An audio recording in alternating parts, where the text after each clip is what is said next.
for the cup finale. Victor Wembanyama.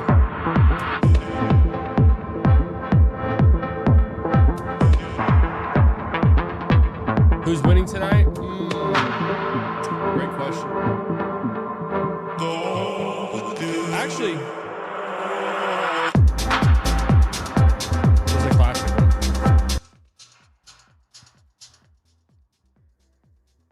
Sort of an interesting little tidbit about today's game. That actually I find quite interesting, actually.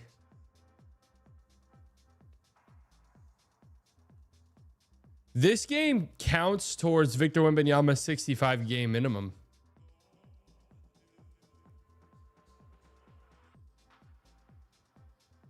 Oh, does not count. Oh, wait, no, look, yeah.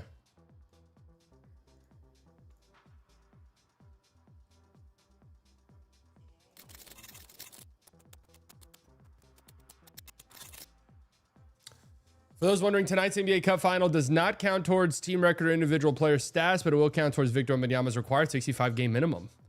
Actually, kind of interesting. Kind of a little interesting tidbit here.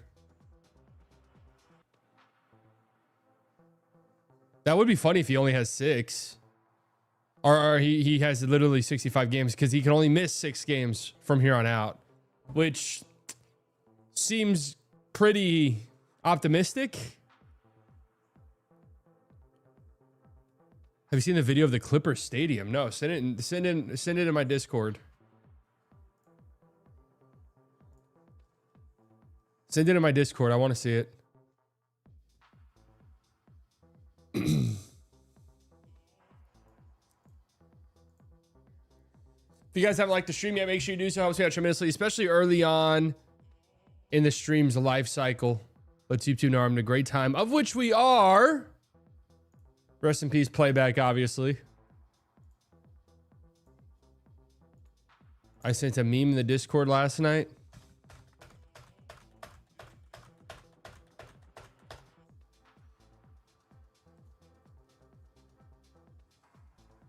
I'm predicting Knicks victory tonight. Predicting Knicks. A Knicks victory.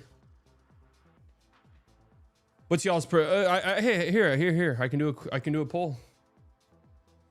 Who wins? Knicks, Spurs. Start poll.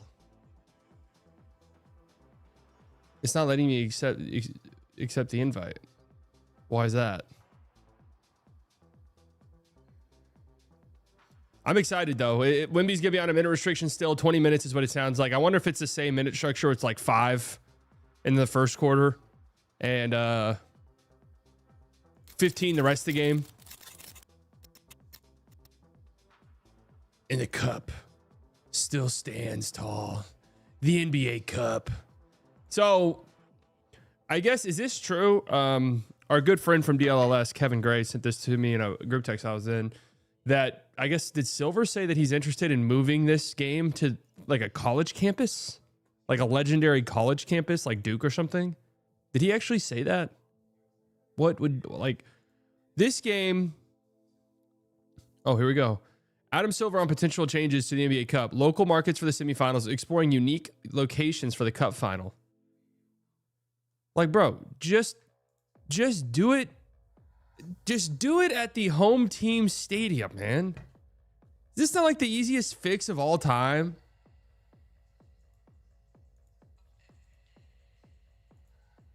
Why not just do it at the home team stadium? Like, hello? Why would we not just do that?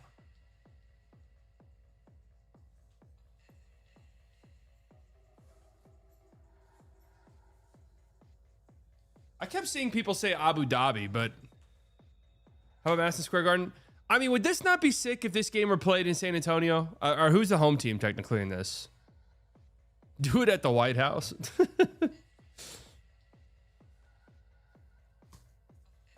Because it's a game that doesn't count. One team would make more money than the other 82. Not fair for owners. Then are playoffs not fair for owners? I mean, this is basically what this is. It's an in-season playoff. So if I'm the league and owners get pissed off, I'd say, then win the game. Like, that's more incentive for your team. Win the game, and you get this opportunity to have these games.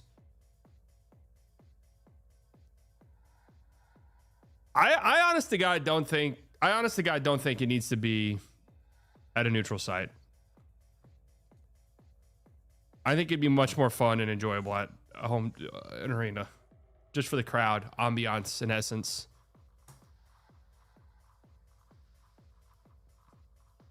It's already bad enough that the UAE is sports washing so much. I've seen people say Abu Dhabi. Like, there's no way they do that in the middle of the season.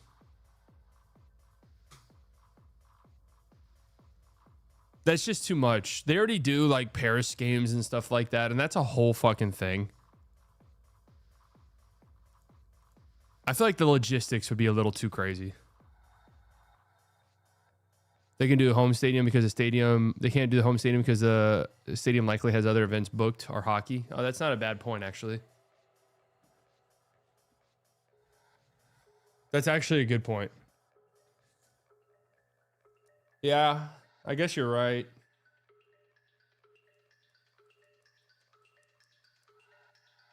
But they already kind of, because if you don't make it, you get your games rescheduled over the course of the week. But I guess he said Knicks don't play a brand of basketball as sophisticated as the Heat or the Thunder. Wemby said that. Dude, Wemby's got good villain vibes about him. A villain is very important in the league. Wemby's got good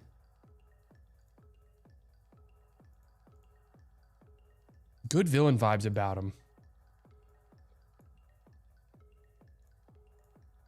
I think it works.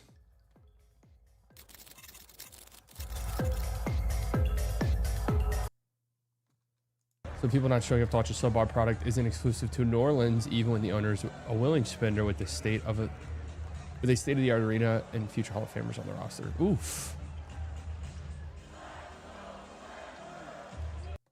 When in the game was that?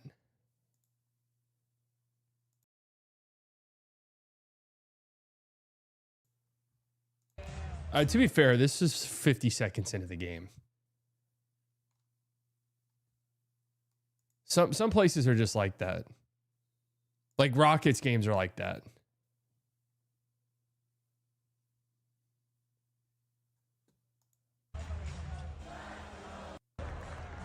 Jesus, though, that's pretty bad.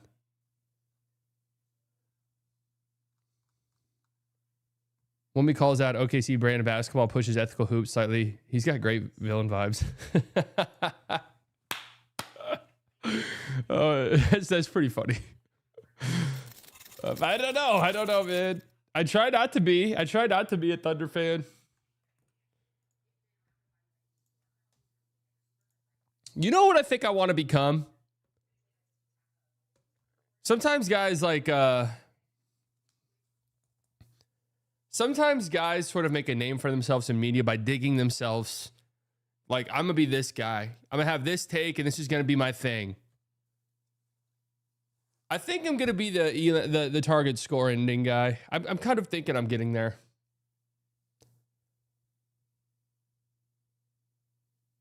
You don't try not to be a Thunder fan. The exact opposite. Even you passionately ride them all the time. That's true. That's true. I don't really try to make it an effort. I like them. I do. I don't like root for them over my team, but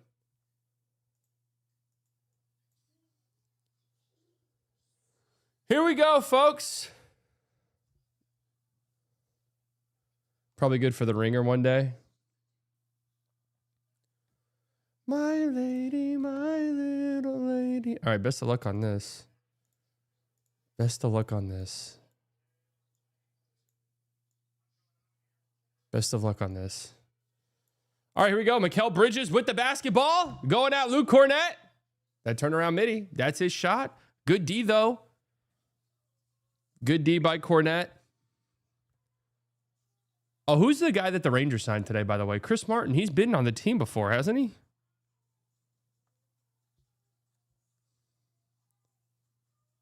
The ringer thing is a bit of a joke because they will be working for you. You're damn right whenever we buy them.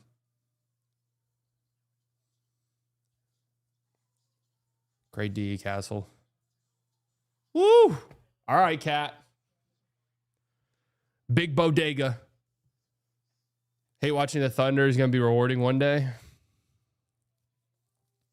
But yeah, anyways, I think I'm going to be the target ending guy. Like, that's just going to be my shtick. I'm just going to be like a target ending is good guy. And that should be how the games are.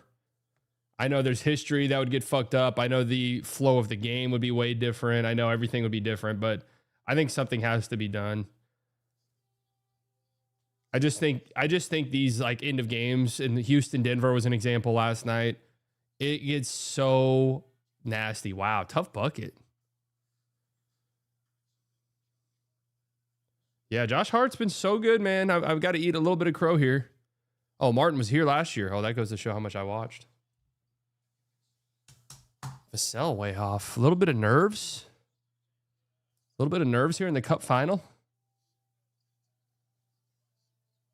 What the hell?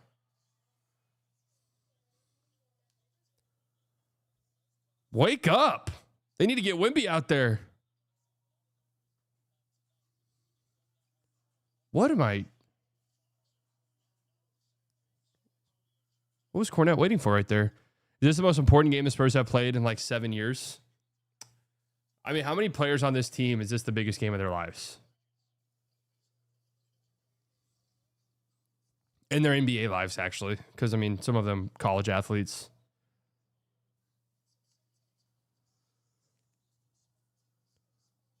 Everyone but Fox and Barnes.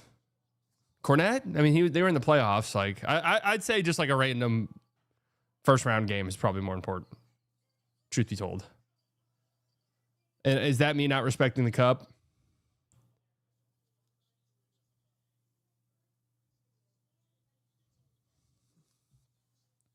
I don't want to disrespect the cup or anything, but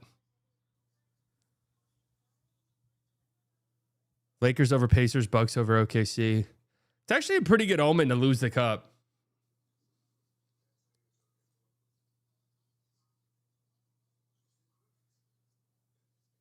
Pacers made the finals, conference finals that year, and then the finals 2 years later. The Thunder won it. Something to think about. Maybe you tank this game intentionally.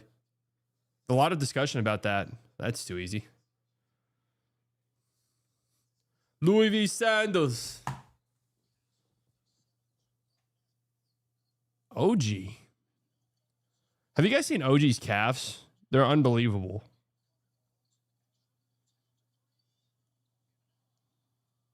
Bailed out right there, man. Let's get a fucking rebound, huh? 2 feet in the paint. I call Steph Castle 2 feet in the paint. That's what I call him. Because he gets 2 feet in the paint every single time. Wemby off the bench, we in bus talks now? Yeah.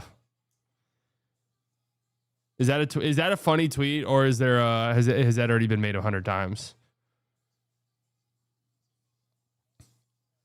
Is there a funny tweet? Oh yeah, talk your shit, Brunson. Oh, that'd have been sick if you made that.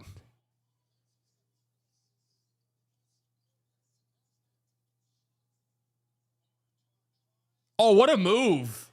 What a move by Harrison Barnes. And we will always respect our former Mavs legend. Going at former Mav, Karl Anthony Town.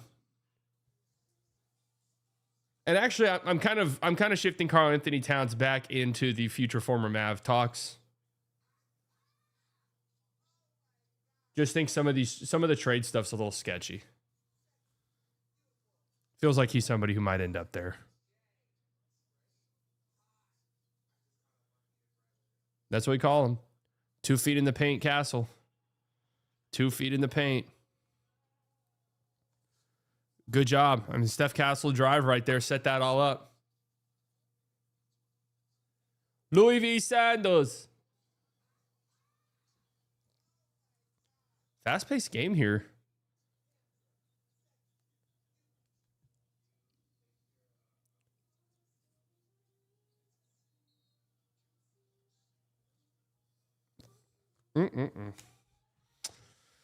If you guys haven't liked the stream yet, make sure you do so. Helps you out tremendously. Let's have a great time. Of which we are.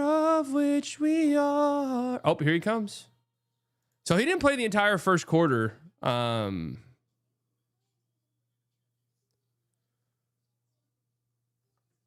didn't play at all in the first quarter. A couple of in that game against the Thunder. Checking in right now. Victor Wembanyama and Dylan Harper, the future of the Spurs, the future of the league in some ways. Some are saying the Spurs really did fly some fans in here. Is that true? It's pretty sick if so. Like season ticket holders or something.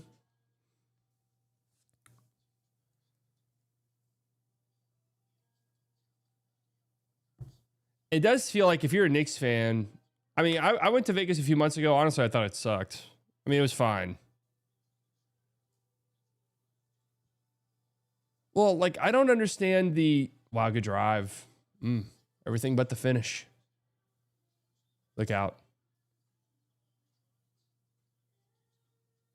So why does Wemby not just take that?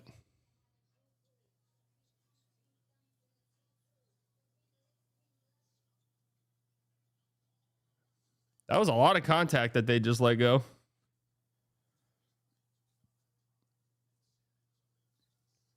I liked your show earlier today. Thanks, man. I'm happy with it. You know, first show, we're going to work some stuff out. I mean, literally, like, that was the whole goal was just like, let's just do the show, and then whatever happens, and then we'll work some stuff out over time. But I'm happy with it. I thought it went good. Nick's going to be on Thursday. So, pretty pumped. The Spurs flew their special fan club, the Jackals.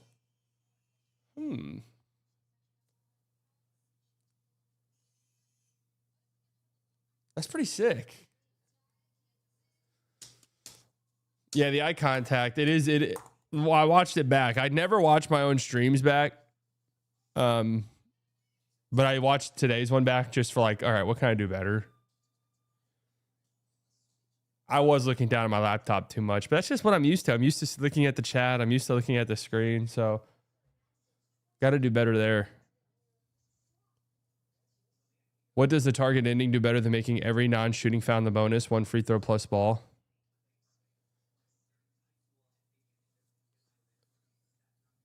Are you saying it for the team that's up 3? The reality is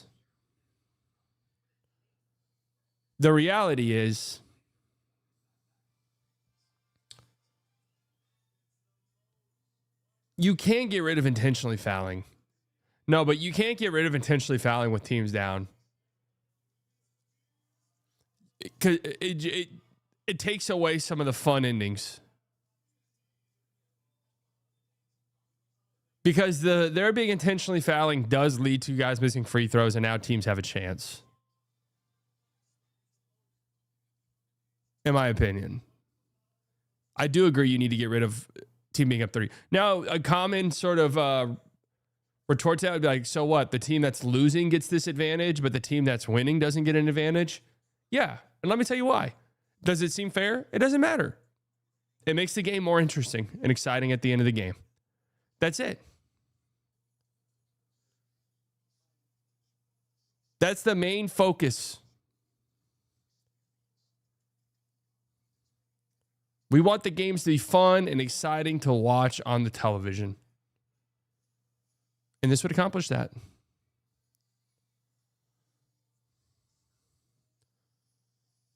Why are they doing so many movies about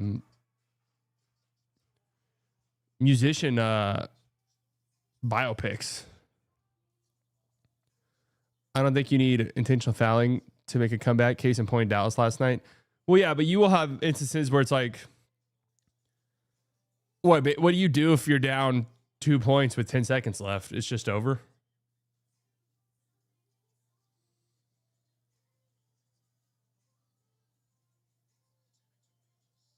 Like you just concede that the game's over at that point.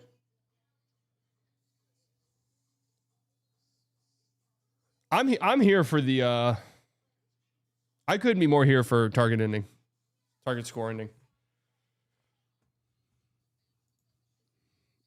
I think it's such a good fix, personally. Force a steal, the game would flow so much better. Yeah, but you would dramatically reduce the amount of like crazy endings. Dramatically. That would be my main concern. Okay, OG. Okay, OG. I like it. I like the confidence. Over Wemby in the corner? Here we go. Here comes the freak. I feel like OG is actually a pretty good person to guard Wemby. Wemby needs like a pass accuracy boost. That's he's like a young Josh Allen. It's like, my God, if this guy ever learns how to throw accurate passes. Great D by Castle. Stay down, Harp. Stay down.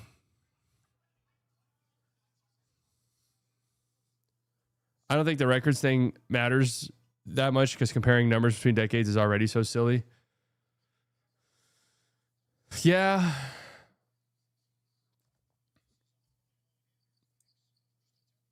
That's fair.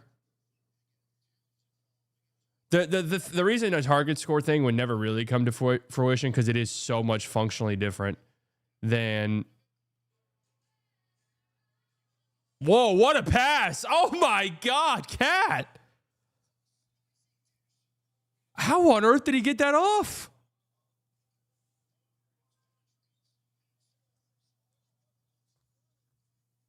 How on earth did he get that through that double team?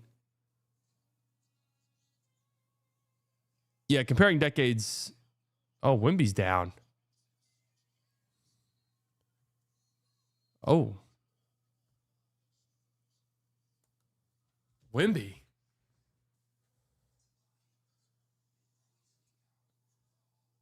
That is an absurd pass. Holy shit. Yeah, not great start to this game for Wemby.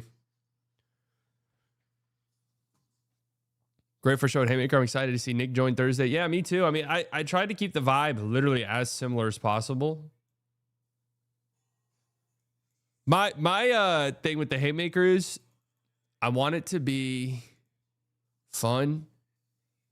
I want it to open up fun.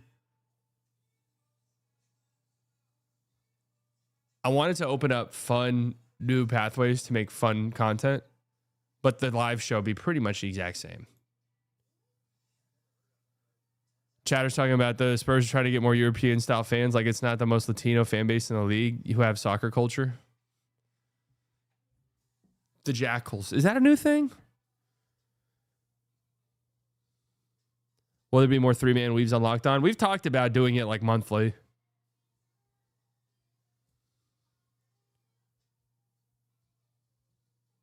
Yes, I'm very excited about trade season in the studio. Very excited. I don't see it happening, but you could have a team 3 points away and can't hit a shot. The other team's coming back 12-9, 7-4. It could be cool. Yeah, I think there's some real... I mean, when they did the target ending for the All-Star game, the first year they implemented it, it was fucking crazy. I think that could be it, Jared. I think you kind of start maybe in overtime. But didn't they in the G League do a sudden death overtime thing, or am I misremembering that?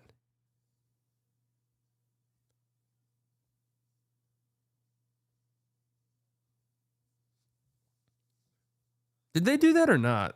I can't remember.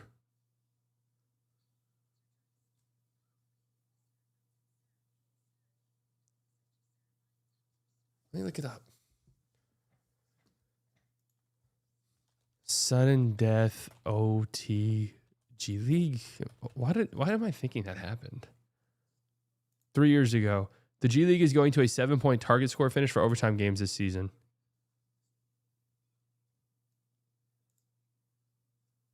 Oh. G League target score. How did that go?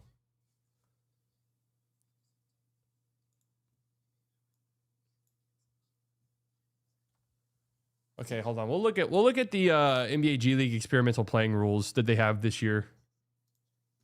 I do like that the NBA does that. MLB does it too.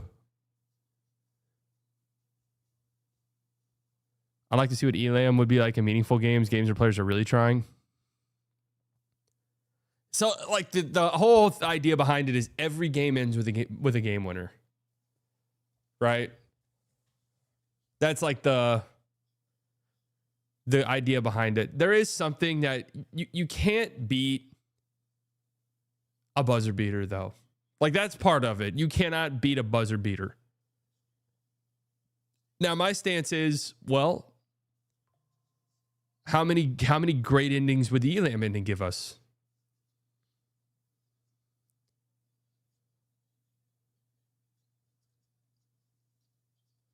Oh, my Lord, dude. Mitchell Robinson. Get that shit out of here. MAGA Robinson. Get that shit out of here.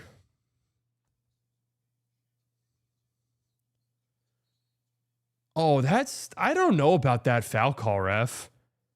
I don't know about it. Well, you'd have to alter the rules if there's a blowout. Like,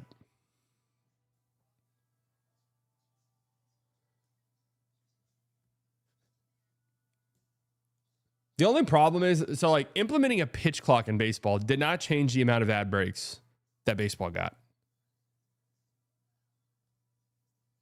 Doing something to change the Wemby missing at the rim. Rough start by Wemby. Every time Wemby does something that's like, has a game, it's like, oh yeah, this guy's the best player on the planet. He then follows it up with a game like this, almost without fail.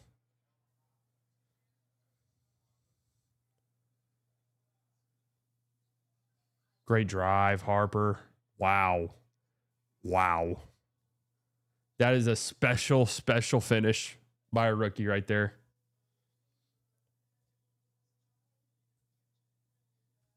That high off the glass.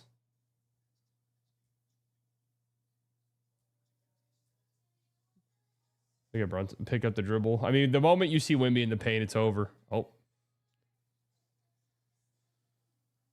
Miscommunication between Champagnie and Wemby. Brunson wide open three. Harper intimidated by Jalen Brunson rim deterrence? Is that what I just saw? The MLB rule changes have turned out much better than they were initially perceived, I think. Oh, yeah. Well, that's the thing with all these rule changes is immediately people are like purists are like, the fuck? You're going to change the game? Like, I like watching batters fidget with their batting gloves for 5 minutes. Wow. What a finish. Brunson better rim protector than Jokic? I mean, Brunson, like, Wemby went crazy against the Spurs, or I'm sorry, the Thunder. Brunson a better defender than Chet?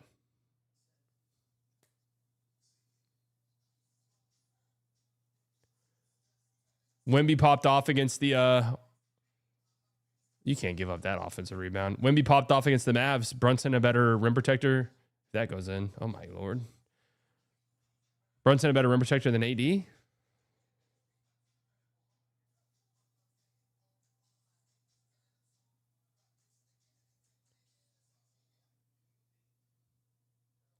Don't speak on Chet and Yahoo.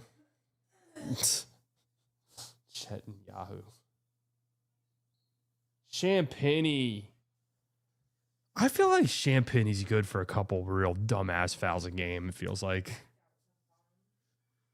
That Mavs Wemby game might be the greatest single game from a player this season. Yeah. I feel like it set the tone very negatively for the Mavs.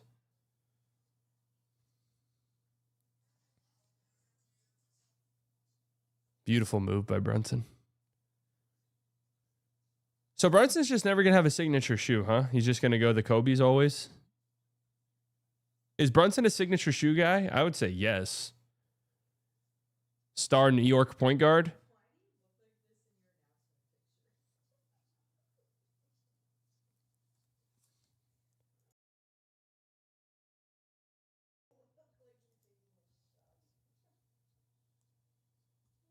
Blacked out like a phantom.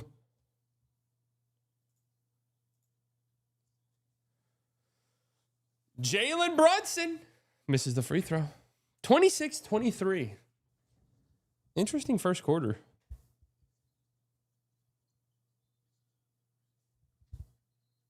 Weirdly, not great Wemby minutes. I was kind of worried for the Knicks. That they didn't take care of business during the non-Wemby minutes. 7-man rotation so far for New York. Spurs going pretty deep into the bench. They've played 9 already. 9. Shout out to JJ McCarthy. Except still fuck him because even in his good games, he just can't throw Justin Jefferson a touchdown. Ruined my entire fantasy campaign. Hate to see it.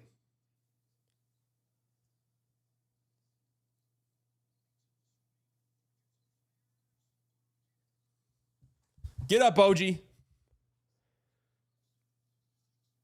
Look at Jordan Clarkson go, man. Great offensive rebound by OG. Great finish by Jordan Clarkson. That's a massive shot by Keldon Johnson. Massive. Jefferson did drop a touchdown. You are right. And then they had that stupid-ass penalty on another one. Those two just have such a strange connection.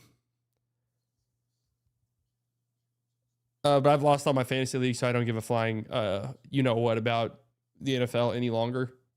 Cowboys out. Well, not technically, but probably. Great defense. Great defense. Great defense, Champagny. Way to bounce back after that horrible foul. Is this the best Cup champ matchup to date? Well, all the other ones are trash. You want to know something? I have no recollection of last year's Cup game, and I almost think I didn't watch for some reason.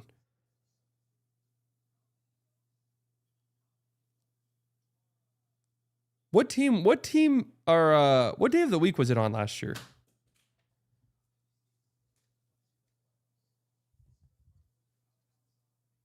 He just needs a real wide receiver like Cup. Is Adam Thielen on a team? That was an interesting little side plot. Great drive, Fox. Dude, they're doing better than non-Wemby minutes. Is Wemby holding the Spurs back, chat? Is that what this means? What up, Luka Doncic, 2,800? What's that username? A play on Luka's weight? No, I'm just kidding, guys. Dude, I watched... So, I will be honest. Today, I watched my Luka trade reaction stream. Popped up on my YouTube, like, Discover page or whatever. And I was like, let me go back and just see this. I made... In the midst of all of the heartbreak and pain, I made one of the funniest jokes I think I've ever made on a stream. Maybe it was the next day. No, it wasn't the day of. It was the next day. That next day stream. Somebody posted a picture of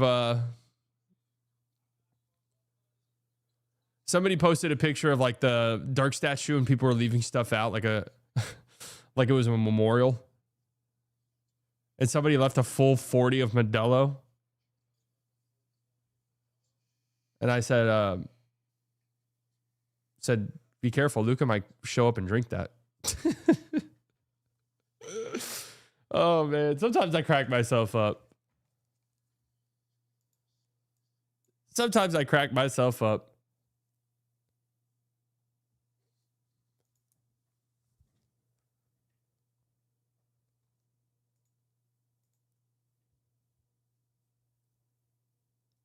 AD for Wemby? I don't think the Mavs say yes. You know, when you see a player who's this detrimental to their team.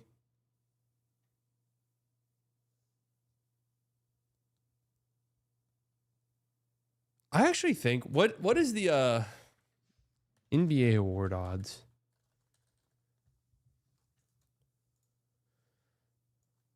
I'm so interested about Defensive Player of the Year because basically what you're betting on is whether or not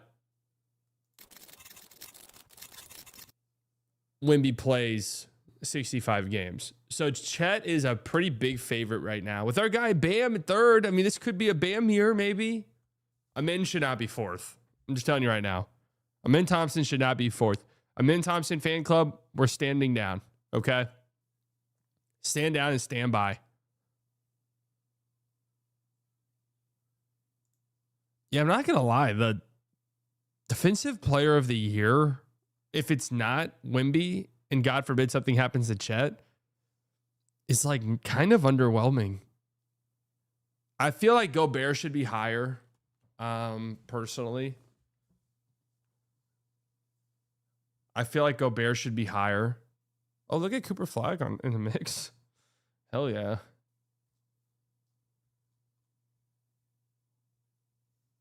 Coop is the favorite to win Rookie of the Year now, minus 185. We're back into the minuses. Danny most improved. Yeah. I actually don't hate it. Ryan Rollins and Keontae George are sort of my conventional, like, this to me is the spirit of the award. Is maybe Ryan Rollins is like the spirit of what this award should be to me. Any Mavericks here? Max Christie? Like, does he have any odds? No.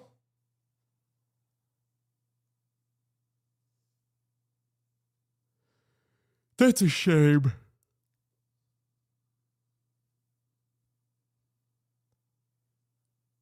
Sixth man of the year is bizarre right now too. Anthony Black is actually Jaime Jaquez has not been good for a while now.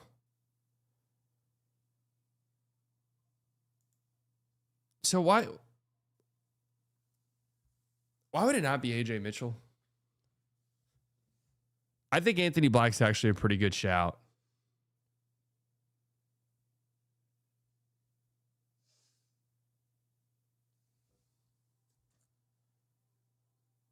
Max Christie's on here. Hell yeah. He's way down there. D'Angelo Russell.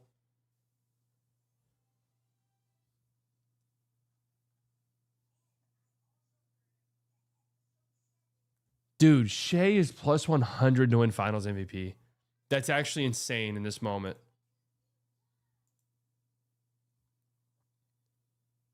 That's actually kind of crazy. So wait, then what's their odds to win the finals? Minus 105. I mean, at that point, you might as well just bet Shea Finals MVP. Right? I mean, wouldn't that just be better value? There's not a world in which got to put a body on big Cornette. Cornette looks like Wemby tonight.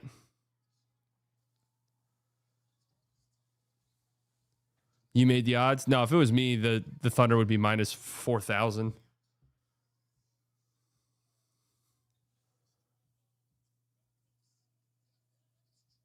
Just kidding. Watching that Nuggets-Rockets game last night, I was kind of like, both these teams are so good, man. It feels real disrespectful to not at least acknowledge that it would be kind of a dogfight to get through either of those teams. And there's a world the Thunder could have to play both. Right? Like there's definitely a world one of those teams is a 4 seed. Good move. Great move, OG. God, he's so good. So let's say the Knicks trade for Giannis. I actually think their trade package for Giannis, assuming OG's in it, is all the ones I kept seeing, is actually pretty interesting. Because don't you think, I don't think the Bucks would care about having OG Anunoby on their team, but don't you think another team could swoop in?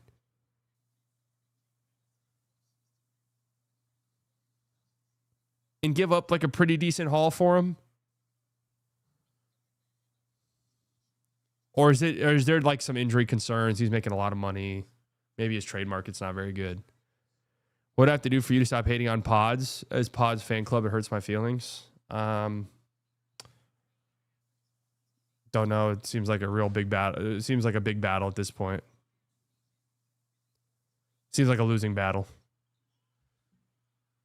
Shooter's touch. Dylan Harper. Tyler Kolek in the game. Quirked up white boy getting some run. Dude, OG on the Lakers? Yeah, that would be nice. He kind of is exactly what they need, huh?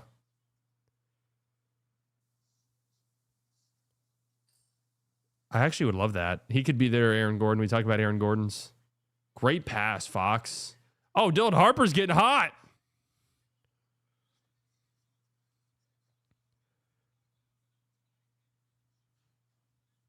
Dylan Harper's heating up. Spurs, offensively. Offensively, man, this team's kind of been really damn good offensively without Wemby, weirdly enough. Cat. Come on, brother. Come on, Cat.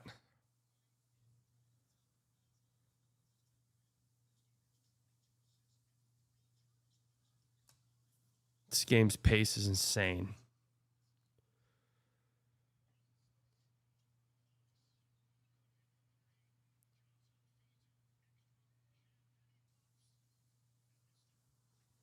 I'm taking a timeout here if I'm the Knicks.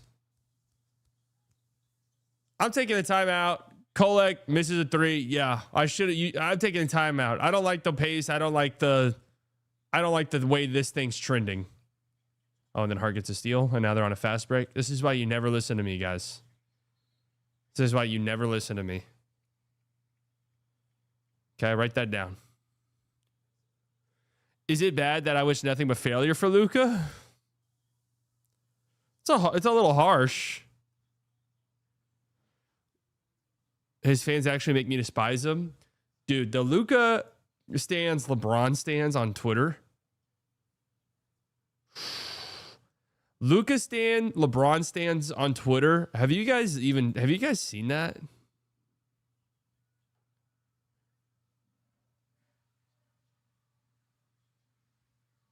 It is nasty, man. It is intense.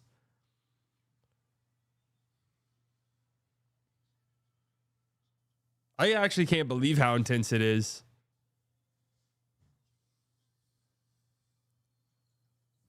OG O'Neal.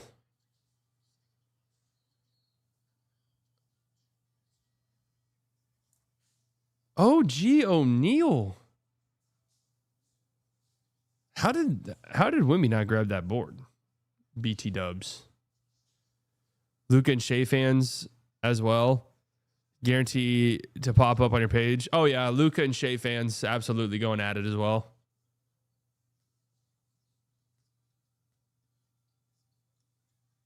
Tyler Kolek.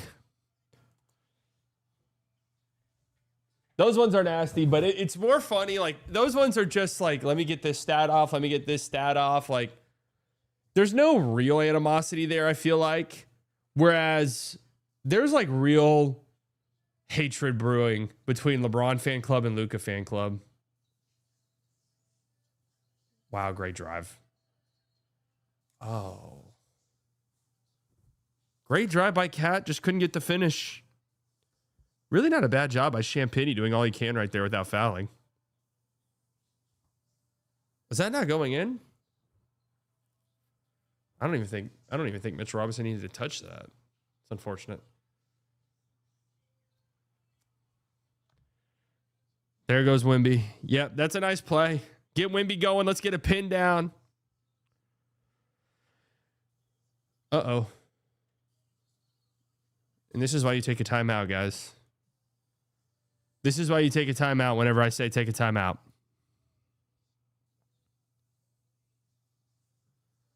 Oh, I just pull up Instagram. Jesser surprises fans with championship tickets.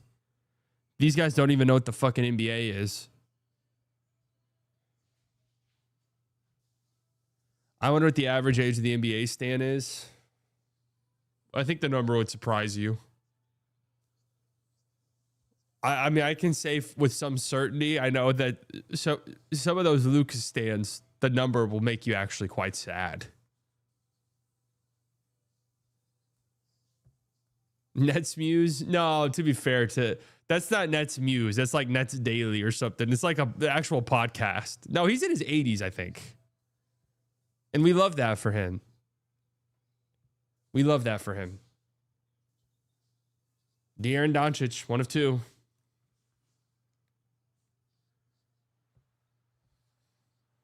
Six-point game. Wemby back on the floor for the Spurs. Cat. Oh. Look at Cat Johnson right there. I saw the vision there, Cat. I really did. Maybe a little bit too high for Mitchell Robinson, but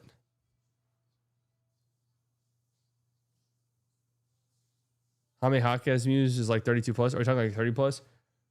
I'm fairly certain there are some of the Lucas Stan accounts that might be pushing 40, if not over it.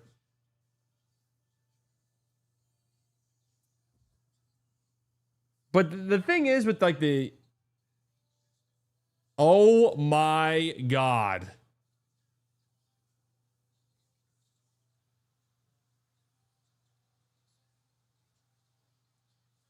Don't stop shooting. Stop shooting at the rim. Just pass out.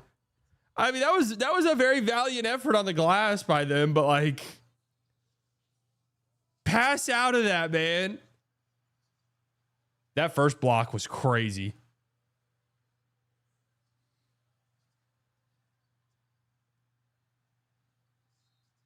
That first block Wemby had right there. Oh, Brunson and Fox. Spike Lee talking to De'Aaron Fox. I mean, I'd be interested in how many Knicks fans. Well, Knicks fans have a big fan base, but like Spurs fans that didn't get flown in.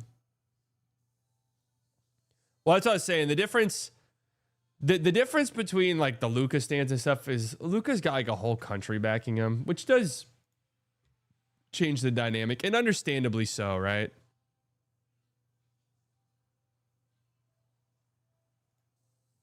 Understandably so. What's this by Jason Timpf? Absolute loser thing to focus on. Like, and it remains to me an absolute loser thing to focus on. Like, you were playing against the Nuggets, down 3 of their top 6 players and down all of their top athletes. No Aaron Gordon, no Christian Brown, no Peyton Watson. They had 0 vertical spacing on the floor. There were multiple sequences where Spencer Jones ended up in the dunker spot, and Jokic either put some respect on Spencer Jones. Okay. Didn't throw it because he's not going to be able to score there against all that size. Or there was one where they did throw it to him and he had it deep sealed against Alperen Şengün, and he took like a little left shoulder hook and he smoked it off the back of the rim because he's shooting over a dude who's taller than it. They didn't have I can just throw this lob to Aaron Gordon and he's dunking it. Or I can throw this lob to Peyton Watson and he's dunking it. You had more than enough going in your favor to win a game like this. Do you think you lost because of a single Jamal Murray free throw off of a tripping foul? Or do you think you lost because you gave up a 144 offensive rating to Denver in 10 minutes of clutch basketball last night? Do you think you lost because you allowed them to score on 7 consecutive possessions spanning the end of the fourth quarter and overtime? That's why you lost the game, not because of a couple of questionable calls. I just think that's a loser way to approach the game. And frankly, like, it wasn't like there was some blatant, obvious screw job going on. They were calls that were kind of coin flippy calls that went against you, which is literally something we all know that can happen. No, he's in spitting. A crunch time basketball game. He's 100% right.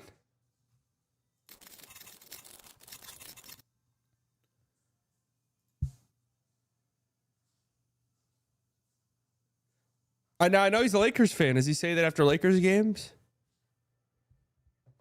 That's the same exact shit I say of, oh my God, is this a 2K commercial? They had FOE, that guy with the FO. What was that again in that 2K? Friend of, I thought it was FOF, friend of freak.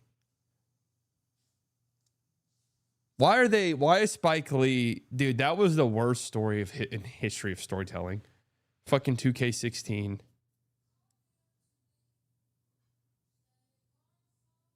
Vic. Summertime Basquiat. D'Lo for Tari Eason. Who says no? Honestly, the Mavs.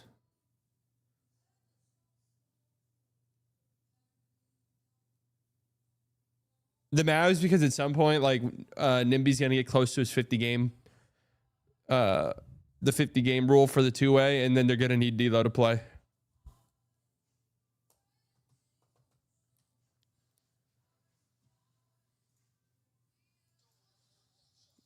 That's one of my biggest gripes with teams, and I agreed with them 100%.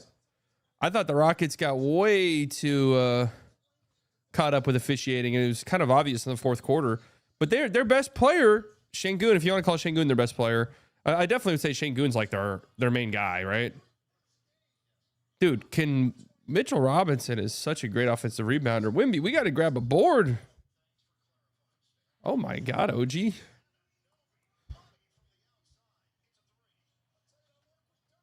If we had Exa, man, why is he so injury prone? Dwayne Wade, be careful whenever you're talking about Dirk, okay? Be careful. Yep. Good move, Wemby. Good move. It's a good offense right there to get Wemby that low post touch. Mitch Robinson and Andre Drummond just absorb offensive boards. You know, people shit on analytics, and maybe rightfully so, but you should be thankful because if Andre Drummond played in the 80s, he'd be considered one of like the 50 greatest players in history. So just be thankful we have it, all right? That way we can look at analytics and be like, oh, wait, this guy's actually not very good. Yeah, that's a great job. That's a great play. Either Wemby's going to get a good positioning on Mitchell Robinson, or the Knicks switch that, and it's going to be Wemby on Brunson.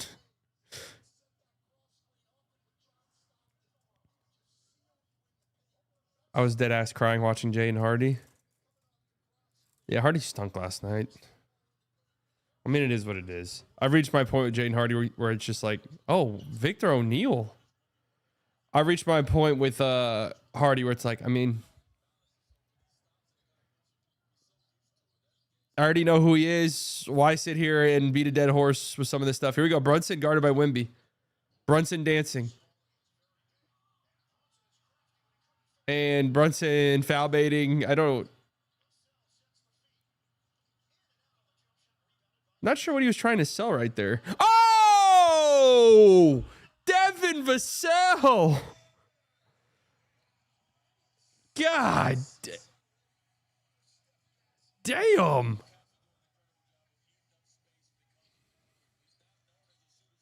Oh, Castle. Dude, Castle's a dog. Oh, he's moving up my list. He's moving up my list. I like it. I like me some Steph Castle.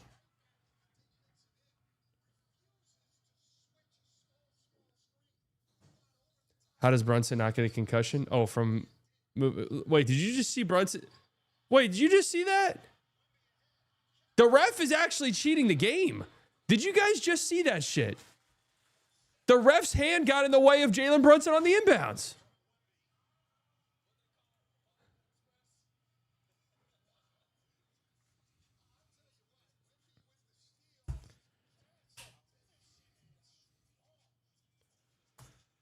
Castle or Harper in 5 years? I mean, is my answer to this going to be brought up every 10 minutes the way that me having J-Dub over Cooper Flag was?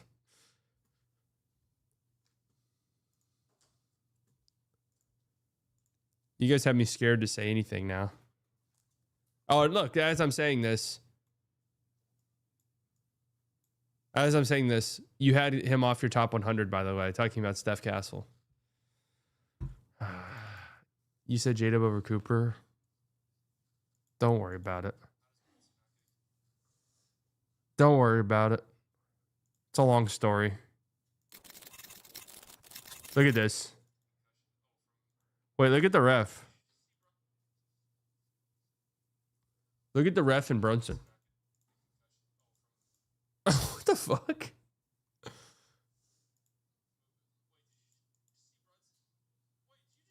And then look at Brunson right here.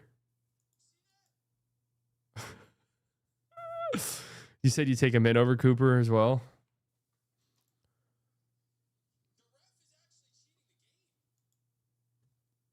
I say a lot of things.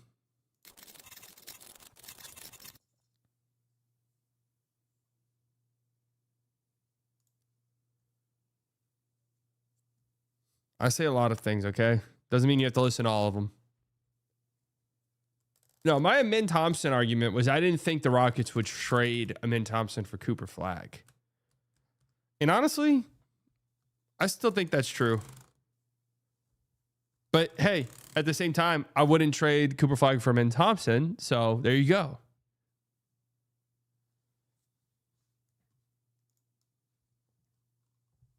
It goes. Oh, and here we go. I just opened up Twitter. I don't know if I can say this.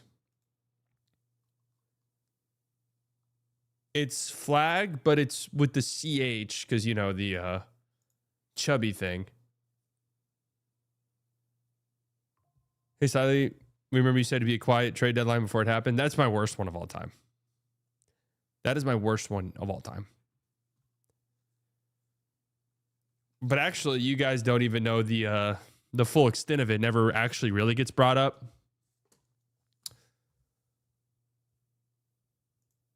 The full extent of it never actually gets brought up all the way. Oh, 30,000 subs. Hell yeah. If you guys haven't liked the stream, man, make sure you do subscribe. It makes me feel so good.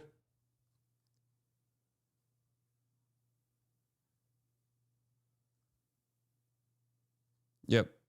Hold on. I'll pull it up here in a second.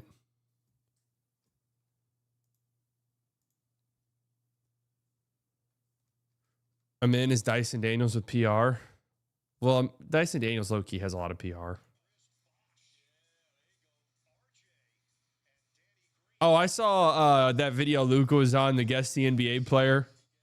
That's for like the mega like 12-year-old casuals, right? Because literally within 30 milliseconds of opening that video, I was like, oh, that's Danny Green. But that's definitely Danny Green. And Luca knew right away, too. It's pretty funny. Great defense by Castle. Great defense by Castle. Good Lord, that guy can fucking play basketball, huh? Oh!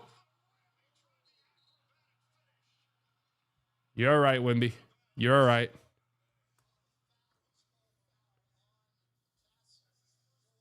Oh, damn, that would have been sick. Damn, that would have been sick.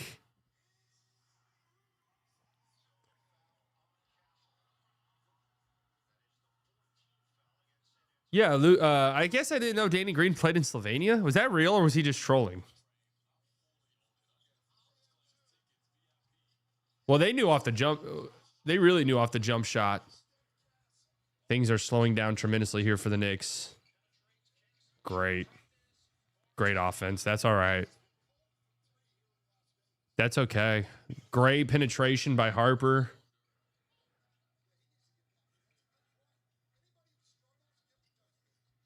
Yeah, dude, I'm loving it. Honestly, this is awesome, Dirk being on Amazon, because it's just endless Dirk propaganda. I don't know if you guys have heard that or not. Honestly, the Wemby as the mystery player would be hilarious. Or find some other like stupid tall guy who maybe isn't in the NBA and just be like, can you just speak in a French accent?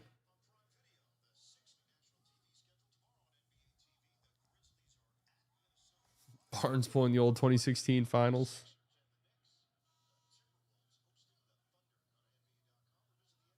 Wemby checking out. I can't wait for Wemby's minute restriction to be off.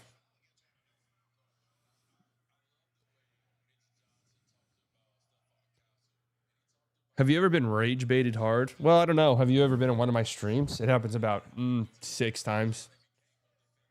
6 times a stream on average.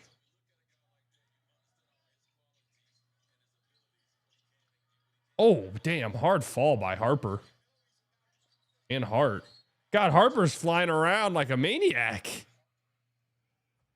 I like it, though.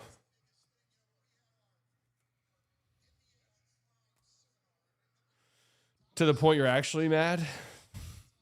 I've been rage baited in this chat a good amount of times. Yeah, Hart down. He took a hard ass fall.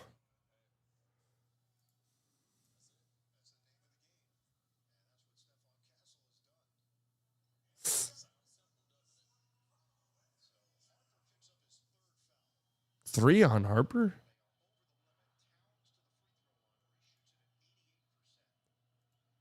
Post Luka trade, slightly unhinged.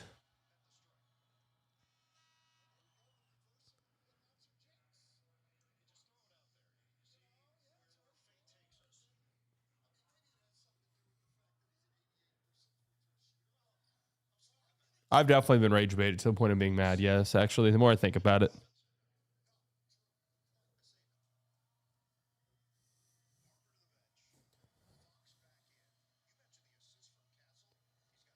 I got like stung on the bottom of my foot by something. Carl Anthony Nowitzki.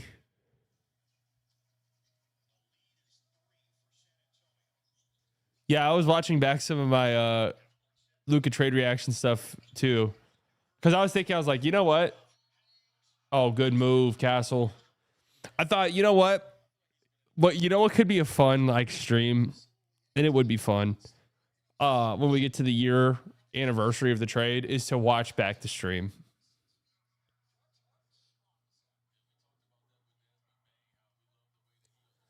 You get pretty mad when Slow Hoops used to own you on Twitter. Own me?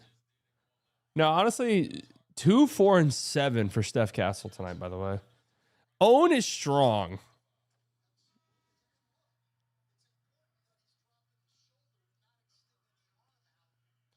I don't know if Slow Hoops ever like actually pissed me off, to be honest with you. Because I always got the sense that there was a light troll to it.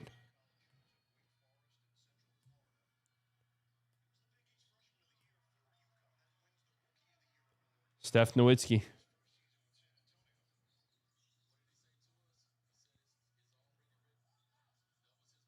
But there were some Lucas Stains who actually would rage bait me to the point of being angry online.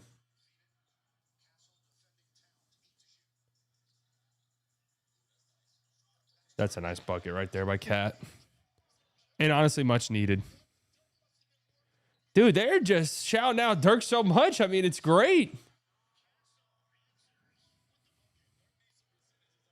Castle, man. I mean, they spent like 6 minutes talking about, wow, that's very unfortunate. Castle poked it away from Brunson, but it hit off Champagny and went right to Brunson for a wide open layup.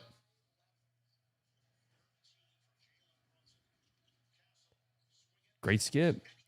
I like the fact that Castle is making a lot of those skip passes. Why does Cornette not just finish some of these lobs?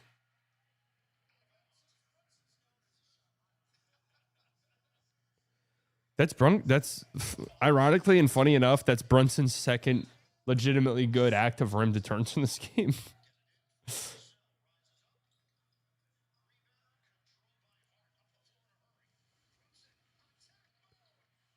Good D by Champagny. Come on, guys. You're just going to leave Champagny by himself down there? The reaction of it does feel like you lost a family member. Well, whenever I was watching back, it was genuine confusion. I kind of forgot that we found out stuff that fast. Like, I remember thinking, like, we will find out in the coming days if it's like a trade request or what. And they were immediately like, no, not a trade request. They just wanted to get rid of his ass. Oh, great pass. Wow. Dude, Stephon Castle's having a hell of a game. He is in the paint every single time he has the ball, and it's leading to an assist. That's not a good foul. No, that was definitely a pass. What are they talking about?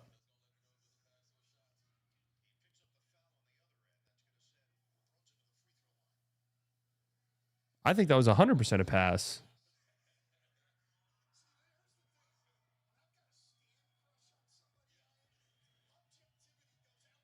Nico rage baited you and he said we're built to win out in the future. Rage bait is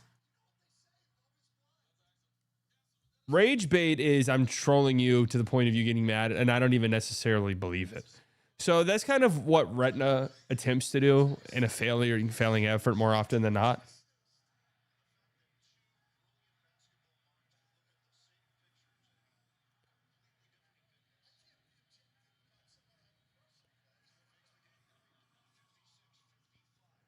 What Nico Harrison did was just dumbassery, okay?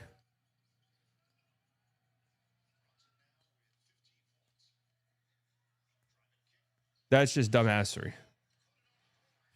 The thing about this Spurs team, man, they've got like 3 guards at any given moment who can get within 4 feet of the basket whenever they want. And then they just kick out, kick out, kick out.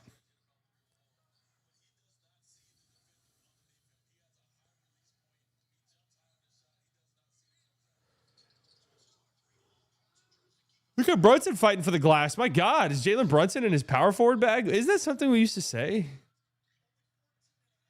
Oh, no, we called Kyrie our power forward. That's right.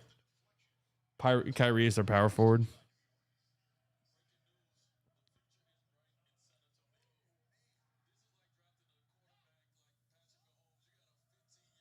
That was funny.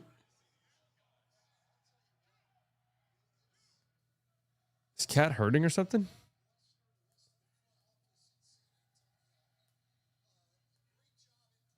Cat coming out. No.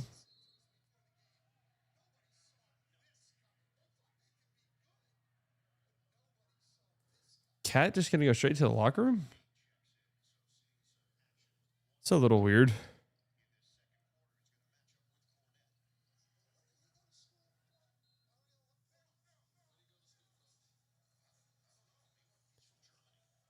No, the Spurs do look tough.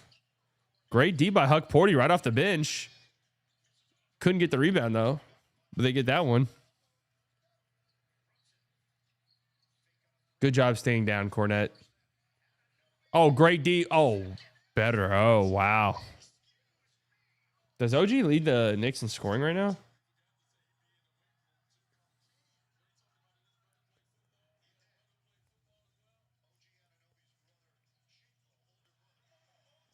Huck Porty checked in and immediately made a difference. This is a Huck Porty game.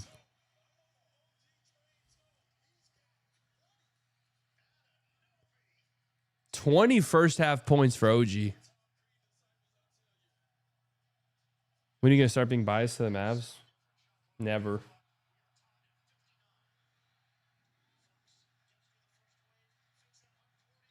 Oh, that is a tough bucket. De'Aaron Fox. All right, really fun first half. 2-point game. Spurs up. How many minutes? Wow, how the fuck did OG actually get that to go? Cornette blocked it. Cornette got a hand on that.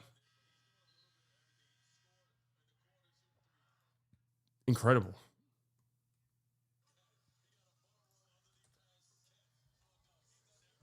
This is too much play for rivals. Yeah, man. I don't know what to tell you. I don't know what to tell you. Is Darren Peterson playing in this game against Towson? No. So what? Are they going to shut him down? Has there been an update on that?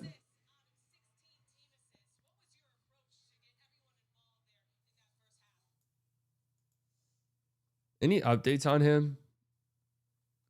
My Red Raiders. Only up by 6 on the Northern Colorado Bears. It hasn't been a very good start to the basketball season for Texas Tech.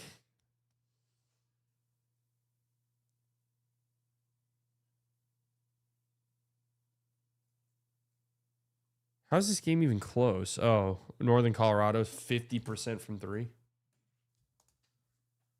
And dominating the glass. 11 offensive rebounds. Come on. Come on, Raiders. Spurs up 2 at halftime. It's been the Stephon Castle show, who only has 6 points, but does have 7 assists with no turnovers. Fox has 9. Cornette's been good. Wemby actually off the bench has not been that great. 10 minutes, so we're going to get an even split. 10 minutes, 10 minutes. 4 points, 4 rebounds. He's got a turnover, a steal, a block. Just hasn't looked that great. OG's been fantastic. 20 points on 8 of 10. Hitting threes, getting out in transition. Brunson's already taken 15 shots. It's been a pretty fun game. Mikal having a classic kind of float around game. Barely even know he's out there.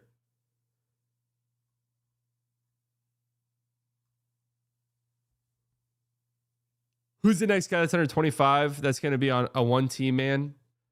I kind of get that feeling from Cade for some reason. Look at Watts' stat. Oh, yeah, I saw LeBron Watts. 32 points on 10 of 10 shooting.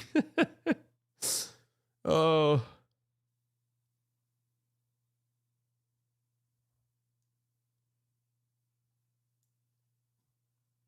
We love college basketball.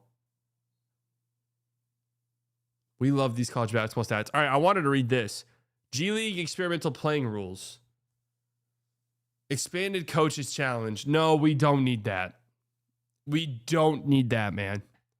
The only called fouls and violations that will not be subject to review via coaches challenge are the following: technical fouls, unsportsmanlike act, and flagrant fouls. Okay. So you can challenge travels now. Each team will have 2 challenges per game, regardless of the outcome of any particular challenge. The challenging team will be charged with the timeout used to initiate the challenge, regardless of the outcome of the challenge. Interesting. Each team will continue to have 7 timeouts during regulation play, with the rules on how to initiate a challenge remaining the same. There will be 1 list of reviewable matters that applies across all coaching challenges. Note that with the exception of matters related to fouls, goaltending, and continuation, the same list of reviewable matters will also apply with respect to referee-initiated instant replay review. So they can challenge continuation.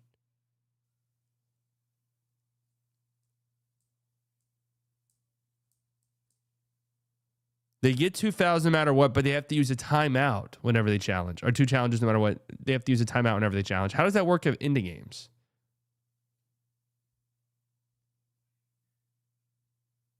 Huh. You got to be real strategic with it then, huh? I guess I don't hate that.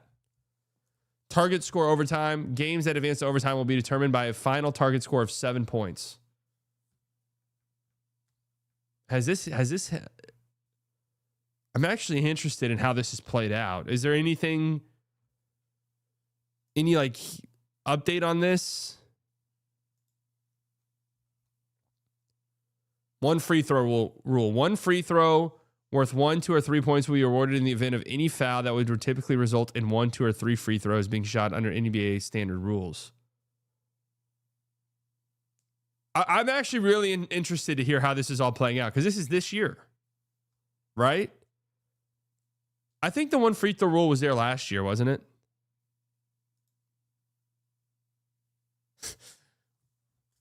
That's actually a lot of pressure on a 3-point foul to hit your free throw.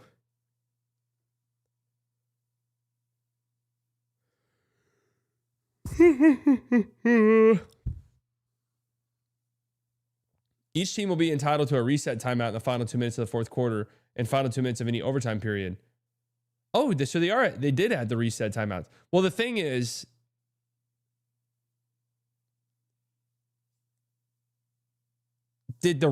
are they getting a reset timeout in addition to their already timeouts? Or are they replacing a timeout in the final 2 minutes with a reset timeout?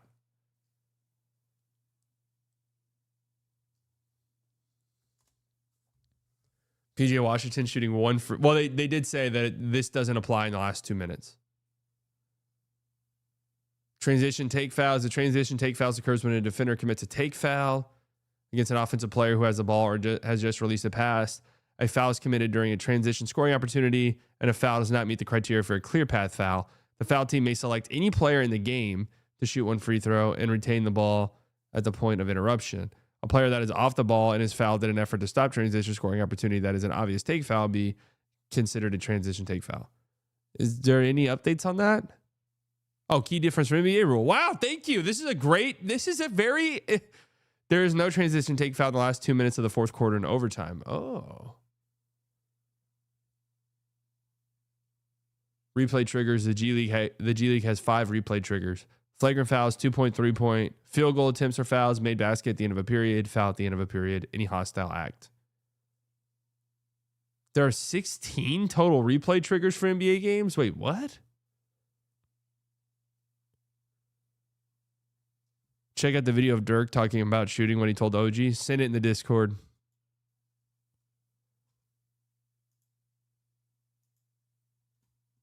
Well, I wonder what the 16 triggers are. I'm actually really interested to see how this is played out. Like,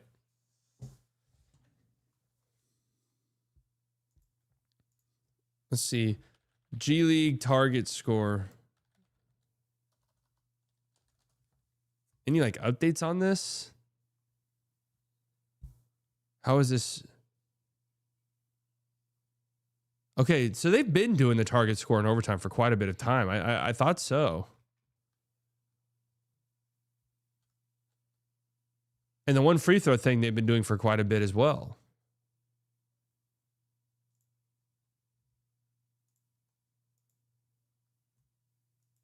Brad Townsend tweeted it.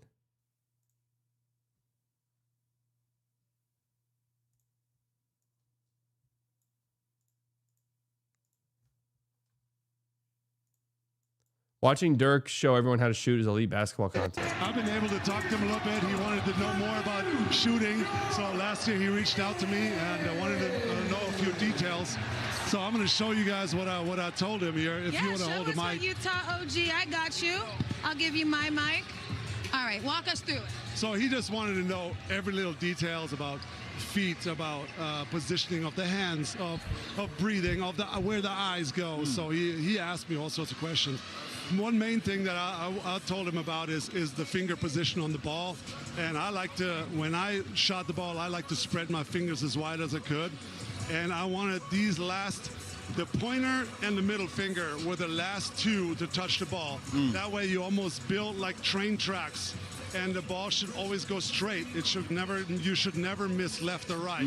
So if you shoot over one finger, the ball can go left or right. If you put the ball like this over the train tracks, good shooters should only miss short and long and not left and right. So those are some of the little stuff I talked to him about. Hopefully it helped him, and he's been shooting it well.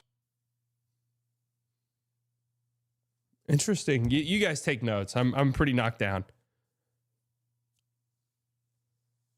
You guys take notes on that.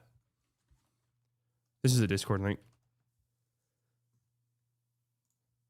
That is pretty interesting, though. Yeah, Dirk does need to teach Coop a little bit. Huh.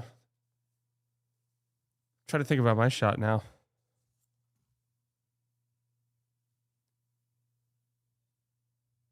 Ben Stiller can't be a New York stand fake, right? Isn't he from there? I like to, when I shot every little detail. Very insightful. Feet, about, thank you, Dirk. Positioning of the hand. You need to teach Carter Bryant behind you how to do it. Of breathing, of the Dirk, Carter Bryant's behind you. Teach him. Eyes go. So he asked me all sorts of questions. One main thing that I God, Dirk's so awesome. German train track suspicious. All right, now chill out. Chill out. Don't do that to my guy. Made basket into period, foul into period, flagrant fouls, altercation, clock malfunction. Ugh. Thank God the G League doesn't have that one.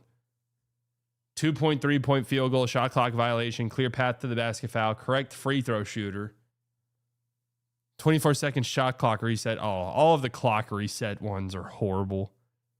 Restricted area, goaltending basket interference. The G League didn't have that one, did it? Yeah, the G League had no goaltending or basket interference calls. And honestly, with that new technology they have, that should be literally a split-second thing. That should be, we're going to check to see if that's goaltending. It's not goaltending. Let's go. Off-ball fouls, number of players on the court, and coach's challenge. Okay.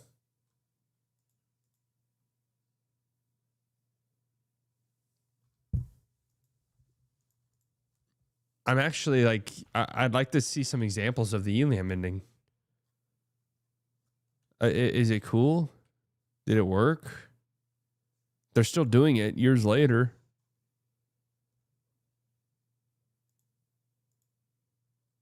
Is there anybody who's like, just went to a G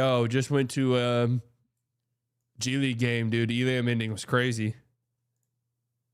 Nothing like that. Change my view. The Elam ending, aka final target score, should be adopted as the default end of game system for basketball competition. I don't need to see him. I don't need to see MV. I agree with you. Let's see some of the responses to this. I feel like what you're missing is what's lost of the system, namely overtimes and buzzer beater scenarios. These are some of the most hyped scenarios in the game, and even though there would still be Elam game winners, I'm not convinced they will feel as nearly as interesting, and it will feel more like a sped up football game with changing possessions and a free-flowing basketball game. So my immediate retort to this would be this.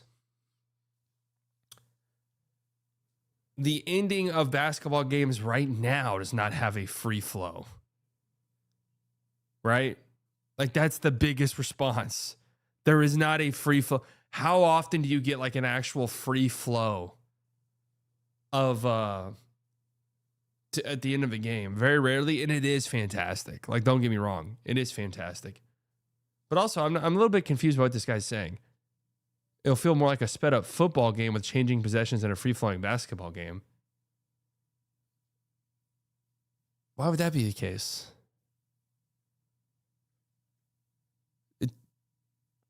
I'm actually confused by that. Why would that be the case? You'd still have a shot clock.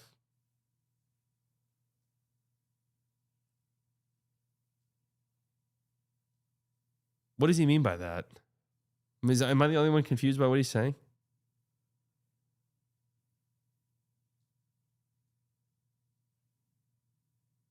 While late clock can be interesting in some games, I think Elam also has the potential to create some really ugly endings when teams are unable to score.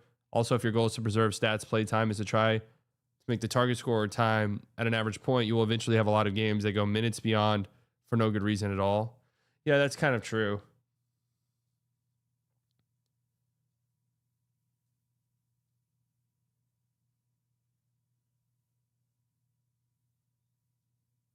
Just have the clock be a running clock like soccer, target score, end of time. Huh.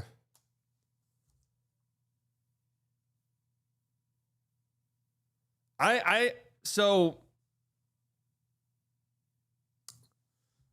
I actually think overtimes can just be a casualty of this. I mean, like, I think I'm kind of okay with it.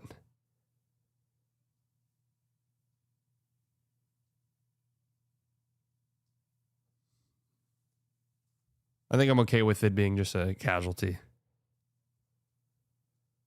Overtimes, absolutely. I feel like overtime should become target score right now. A set time limit rather than a target score rewards offense and defense effort evenly. In the Elam ending, the system seems like it would reward offense-minded teams. Currently, if one team is unable to score in the final minutes but is up 2, they can shut down the other team for 3 minutes and win the game. Why wouldn't it apply the same? Am I tripping?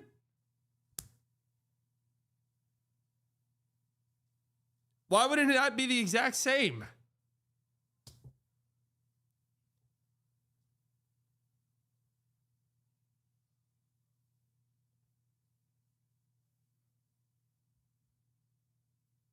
He's saying the team with the lead has a way bigger advantage. Like with the clock?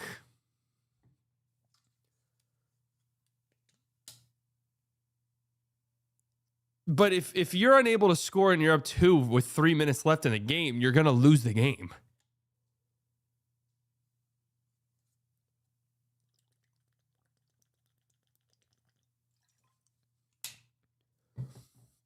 What I think you'd really see is teams that are like really bad and really bad clutch teams would probably end up losing more games. Because it's like, we can't just run out the clock here. Wait, is the game back?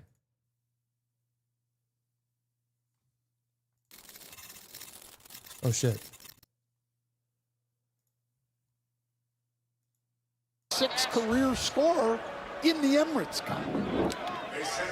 Fox averaging 29.9 points per game in cup competition.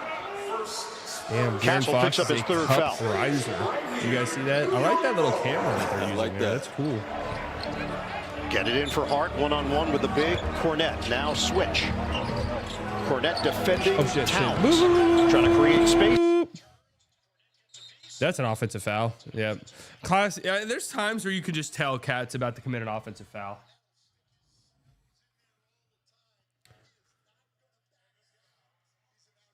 You can just tell sometimes when Cat's about to throw an elbow at someone's trachea.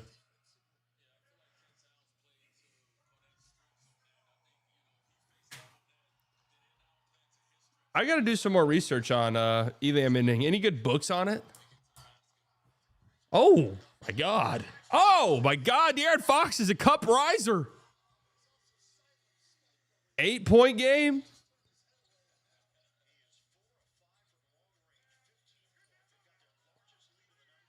Six, 7. Oh. Mikel's having one of these floating games. Now, typically,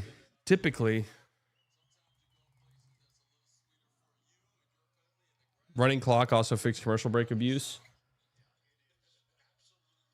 I mean, the commercials is how they.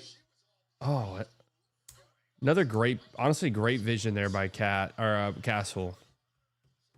Pass just didn't connect, but I saw the vision. Has Castle taken like a ginormous playmaking leap? It really feels like it watching him.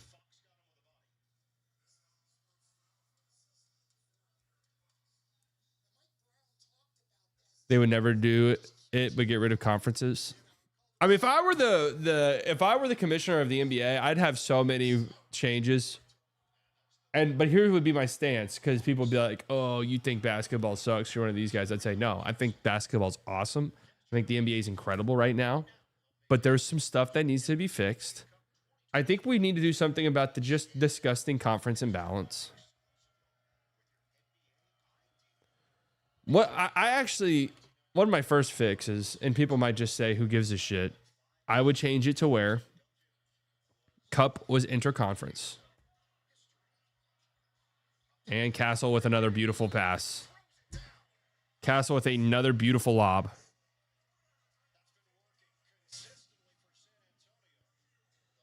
Divisions should stay, conferences should leave. Well, you know what? I would argue this. Why? What on earth is the benefit of having a division? I guess it's a little bit easier for scheduling, right? A little bit easier for scheduling because you play your division teams more, so you're traveling like closer to you more. If you're going to keep divisions around, why not just do the division thing and be like, yeah, okay, divisions matter again. Divisions matter again, so the 4 division winners will be the top 4 seeds.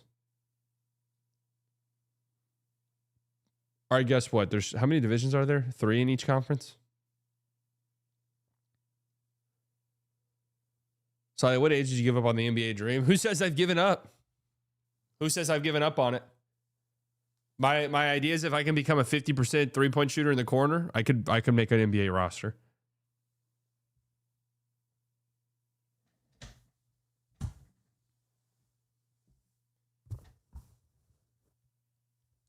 What sport do you think is the easiest to go into any professional league in? Like to say I'm technically a professional.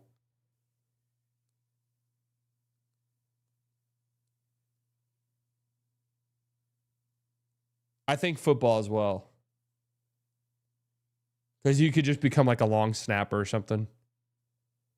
You think soccer? Why soccer?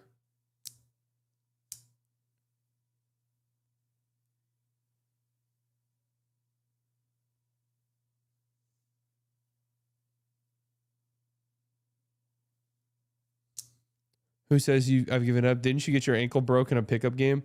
Well, let's rephrase that.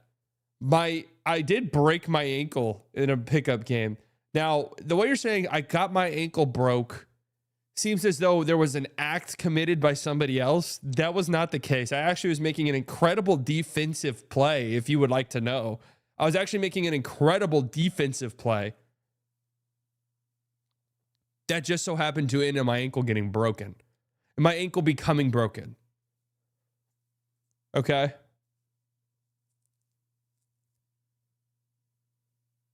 Seventh division soccer exists. Well, I feel like probably some of the very low level professional football leagues that exist are just like kind of desperate for people. Because think about this. What is the payoff? At least for basketball, like if you're 34 years old and playing low end professional football, what exactly is the benefit? You're like actually quite literally putting your life on the line every single day.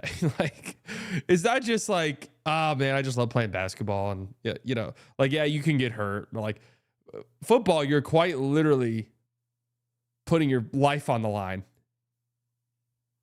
Sally, how's your center play at pickup? I hate whenever I'm the tallest guy. So that I'm like Anthony Davis in that regard. Yes. What is the football league joke? 37U.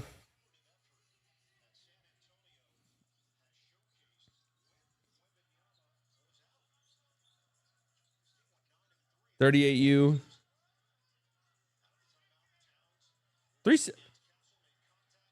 What is this offense? What was that offensive possession? Like Cat just throwing elbows in Castle's face until he kicks out for a heart three? It's disgusting.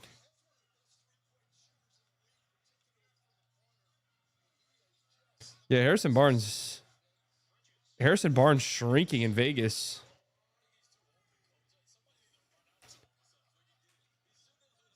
I'd say golf, and golf is a difficult game and anyone can play without a legitimate injury or athleticism. No, I'm more kind of saying, what's the easiest where give me like 5 months and I think I can make this professional league. Wow, great play. Great play, HB. I think it's football. Bowling actually seems hard. I wanted to see who fucked that box out up, and it was Carl Anthony Towns. UFC? Cat's kind of having a dog shit game. There's no way UFC's the easiest one, dude. How many hockey leagues are there?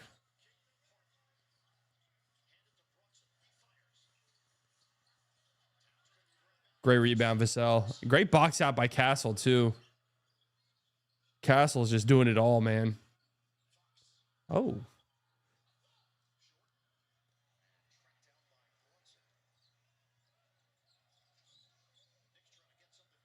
All right. Let me maybe rephrase this. The most like of the core sports, like I don't know about darts. Okay, maybe you're right. Castle, driving, foul baiting and missing. That's all right, King. That's all right, King.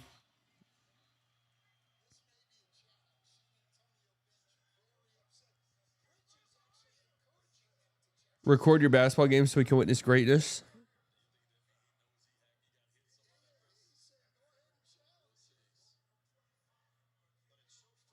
Oh.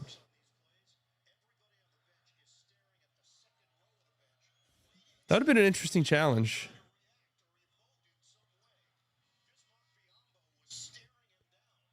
Scary the Spurs are this good without Wemby getting much PT. Yeah. They're very good. Has winning the cup been a bad omen though?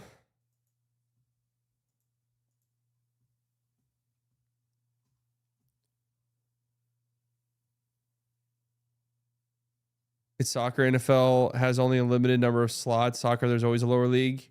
No, but there's actually semi-pro football leagues. There's semi-pro football leagues. So I think that actually, yeah, you could. Well, I don't know about the NFL, but you could definitely just be like, all right, I'm gonna lock in for the next 5 months and really hone in on my punting skills or my long snapping skills, and I'm gonna go play for my local fucking semi-pro team. Like you're telling me there's a semi-pro team out there that doesn't need a long snapper? It's like, yeah, John's our long snapper, but he's on a fucking work retreat this weekend.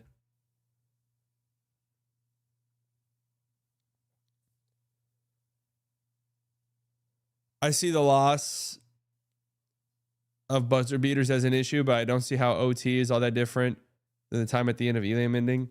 Wait, is this just a reply? I want to read real comments. Not replies. The pure magic of buzzer beaters and the anxiety of the clock winding down aren't things I would like to lose, and I view those things as bigger boons to the sport and viewing experiences than I do anything the Elam ending offers. So I guess the question you'd have to determine is this only an issue basketball sickos have? Where it's like, this is the third or fourth game this week I've seen where the final 30 seconds has taken 20 minutes, and it's really starting to piss me off. Whereas, like, well, the more casual fan who might see one of those games a week or even less than that, would they say to themselves, yeah, it's just a trade-off. It's a great game. Is this something only I care about is basically what I'm asking.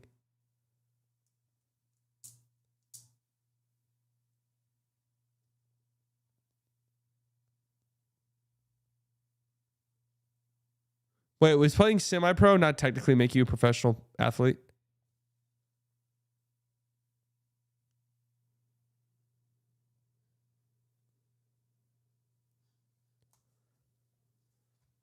So I guess I would say let's try this out in overtime. That feels like the easiest possible solution.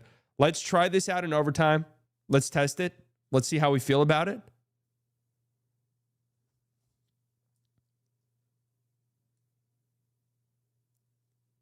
Pro means it's your main income. Okay, then okay. How about this? To make a semi-pro team.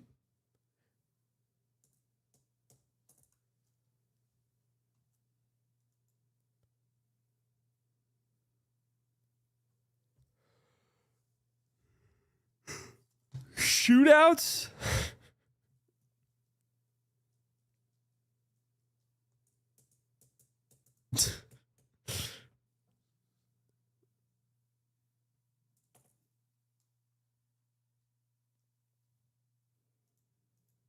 What's a great point?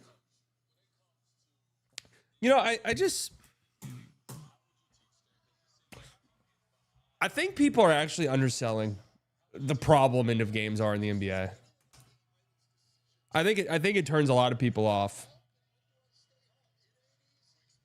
Mikhail Nowitzki,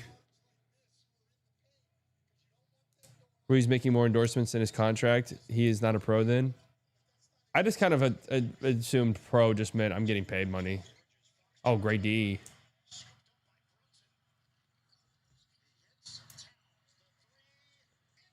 Man, Wemby's on-off numbers are taking a beating tonight.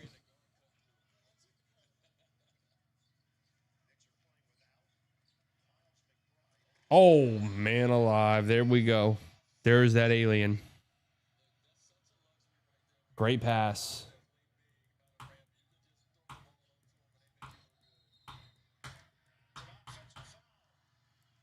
I'm going to get the free throw set up soon, I promise. There's about 10 semi-pro leagues in Australia. I played semi-pro soccer.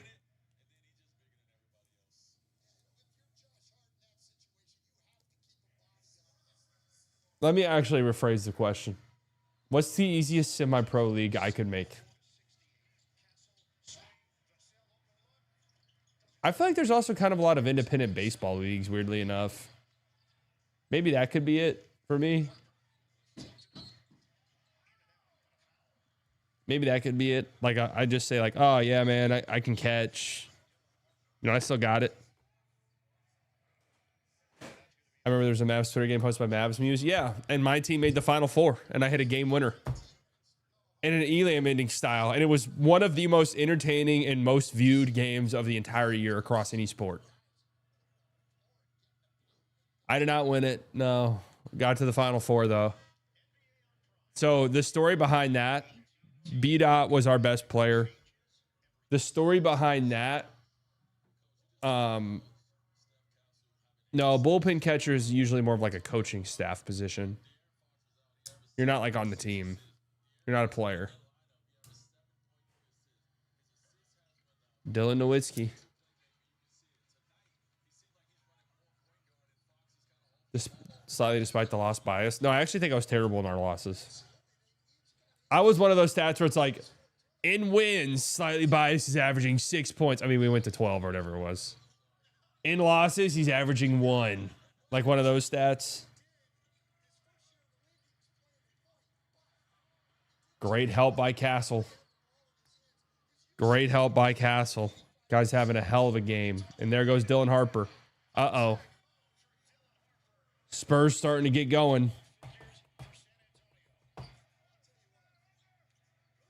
Yeah, mine was more slightly caused the loss bias.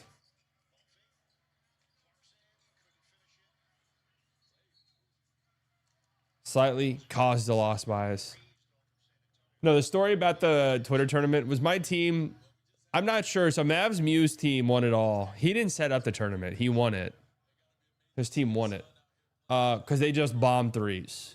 That's the, when we talk about efficiency and stuff and analytics nerds, when you're playing pickup and it's 2s and 1s, then it is like a massive chasm between we're just going to bomb 3s and we're not going to bomb 3s. Big shot right there by Cat.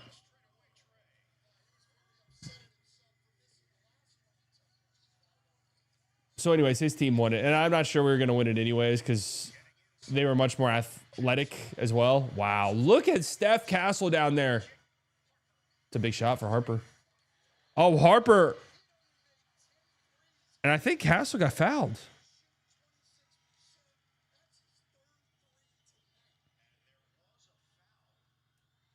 Castle's a motherfucker, bro. Look at him.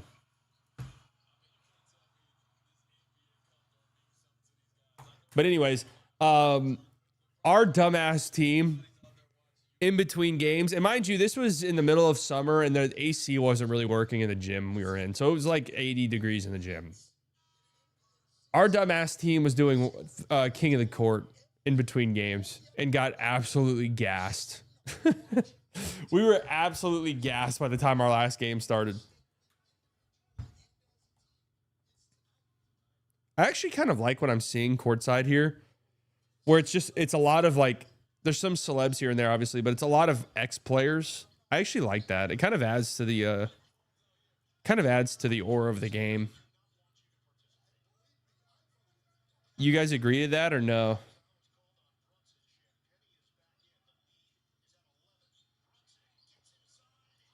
Great defense by Harper. Good follow by Cat, though.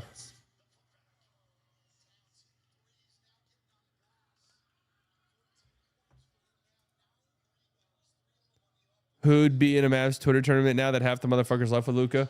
Well, I think Reddit Mavs was the one who had a big hand in setting it up. And I'm pretty sure he was pretty much, after the Luka trade, he's like, yeah, we're not doing that shit again this year, ever again.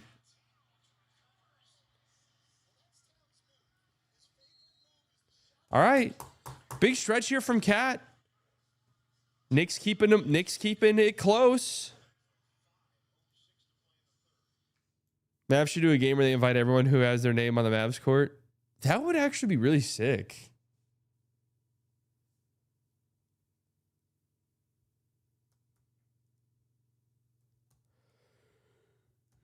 I'd have to go find it, but I kept my stats. We went back, we watched the film from the game, and I kept my stats.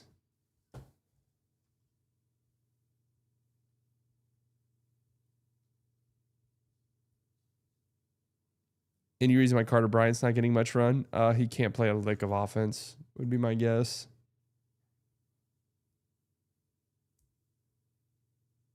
It's crazy that Drewski's like a legitimately big celebrity, and I don't mean weight-wise, but I'm just saying like legitimately a legitimate celebrity. What would you classify him as? List player? List celebrity? Like what would you classify him as? Not A-list, right? That's crazy. B-list? C-list?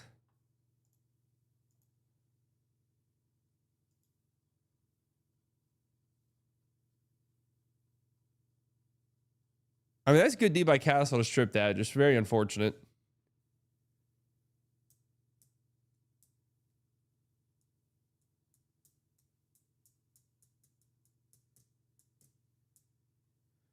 Dude, my God, my lighting used to be so bad.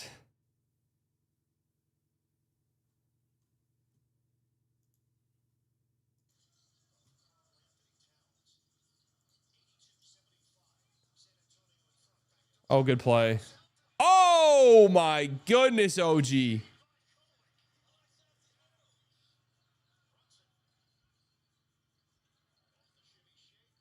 My Lord, what a block.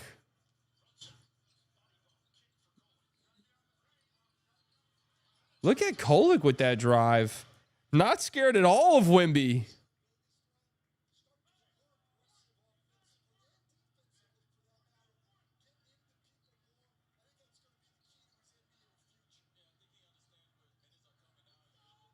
Oh, good move. Oh, good move. Look at Castle go, man. We're seeing this guy blossom.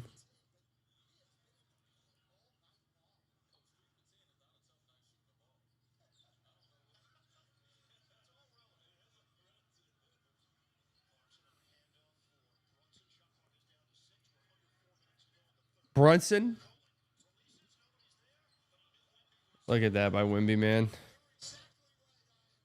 Look at that by Wemby. Damn near airballed that floater because of it. Oh! Pass!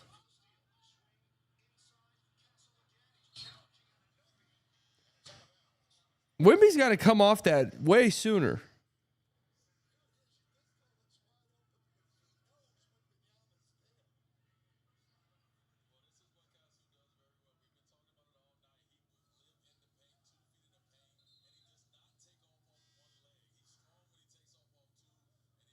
I'm trying to see where I can find that.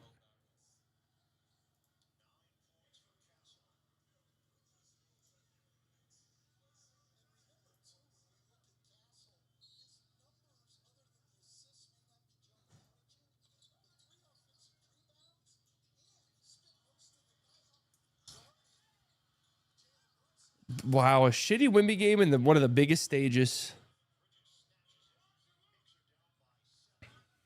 Hate to see it.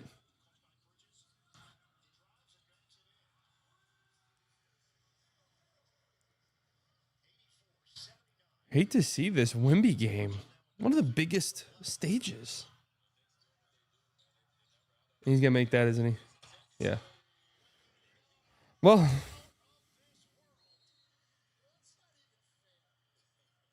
it's actually quite crazy what we've seen recently with the slightly biased curse. It's almost a guarantee.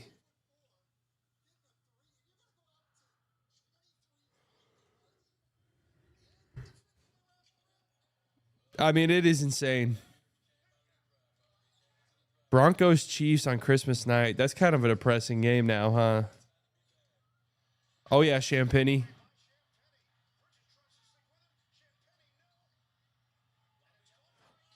Dude, Castle is out of this world, man.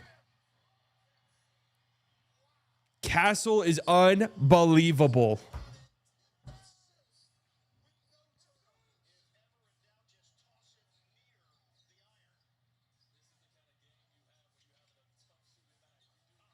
That's a goaltend. Yeah.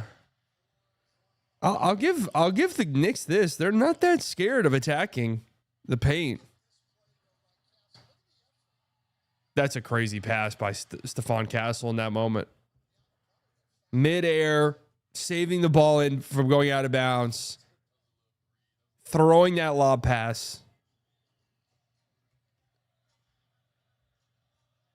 Crazy. Oh, what a block.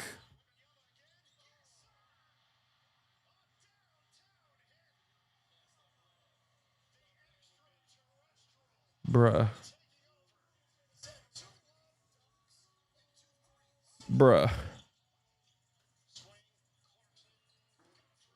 When he gets in that 3-point range, yeah, my ass is out of control. I agree. I don't know what to say. And I'm not doing it intentionally. I'm just saying what I'm seeing. You know, I'm just saying what I'm seeing. Like, oh, Kolek. He's got a lot of swag about him.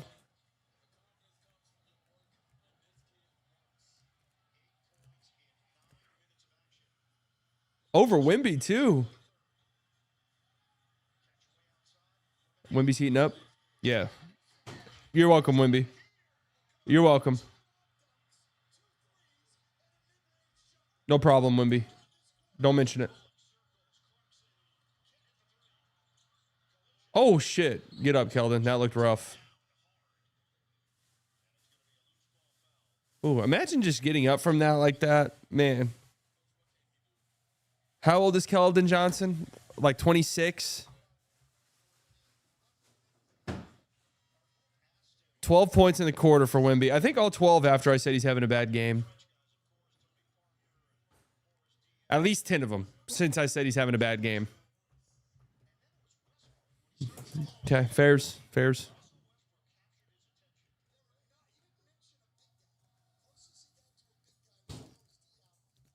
I still remember how Lively owned Wemby in his first game, man. Sad what's happening to Lively fan club. Man, he owned him last year on opening night, too. I was there, and I saw it in person, courtside. Lively was clamping his ass up. You think Spurs go for it next year? Well, what does that mean for them? Like, do I think they make like a big all-in move or something like that? Probably not. Oh, Lord. Great drive. Oh, good move. That little push cross by Brunson, lethal. Lethal.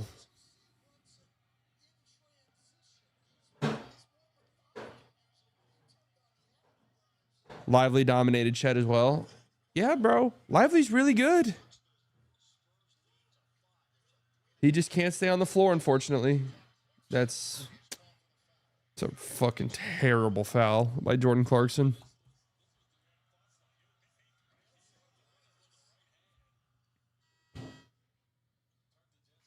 Terrible foul in that moment. Can't have that. We're set up for a pretty fun fourth quarter, though. How many minutes is Wemby at? Because they said he's going to play 20.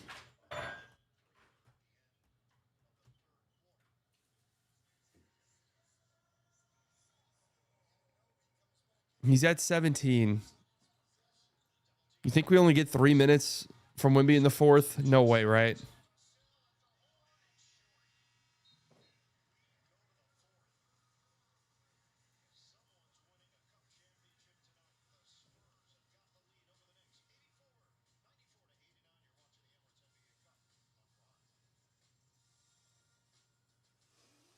Wait, I just want to hear what my stats were in this.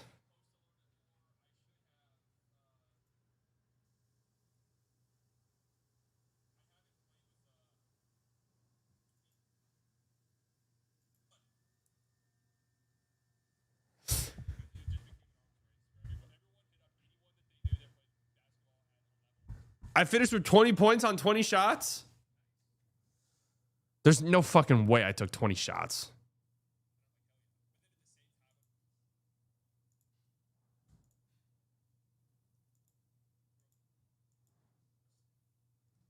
$20 points on 20 shots. 7 of 10 on twos. My God, bro. I've got center efficiency down there. 2 of 10 on threes? I shot 10 threes in that tournament?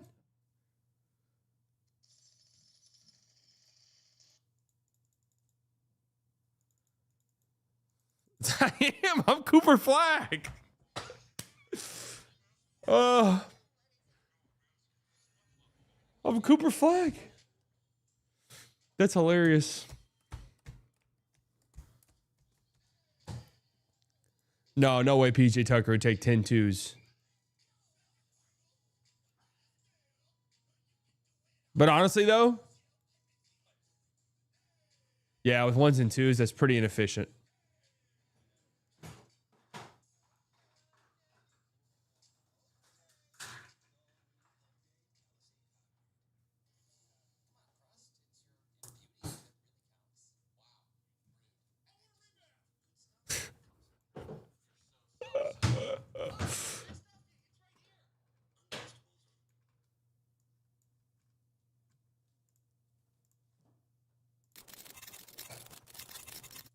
Huge miss. Oh, what a rebound!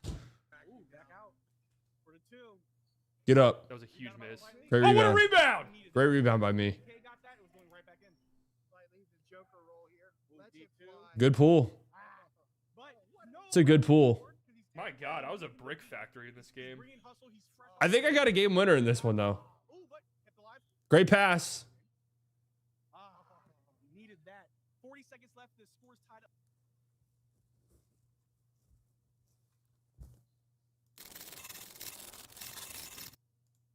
It was the heat of the gym, dude. I need you guys to understand this. The gym was literally 80 fucking degrees.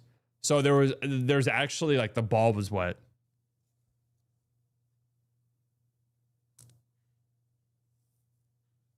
.6'1" center. Yeah, more like 6'3". But I mean, clearly, as you can see, I'm the tallest person in this game. 40 seconds left.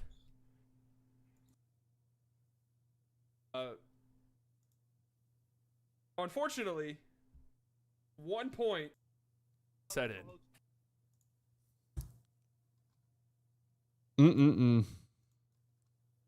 Post bag. I got a couple post points in this.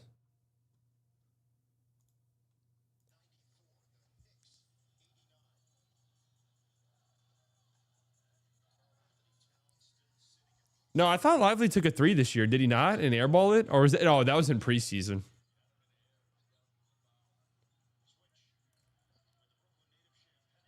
Pretty good defense by Champagny. Actually, great defense by Champagny. Wemby starting the quarter. Interesting.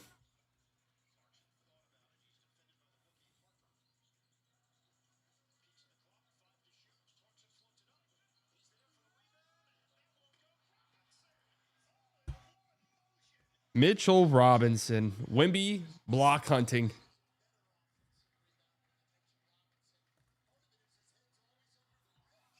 They had a there was a replay review in the Twitter tournament, and it was my team, and we benefited from it.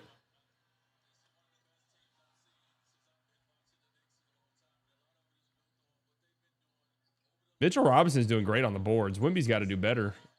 And there's a block by Wemby. But Wemby's kind of getting dogged a little bit on the glass. And it's a tie game just like that. Oh, Mitchell Robinson's having a hell of a game. Uh-oh. Another offensive rebound for Mitchell Robinson. Dude.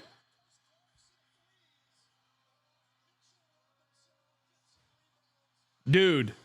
Wemby, can you grab a damn rebound?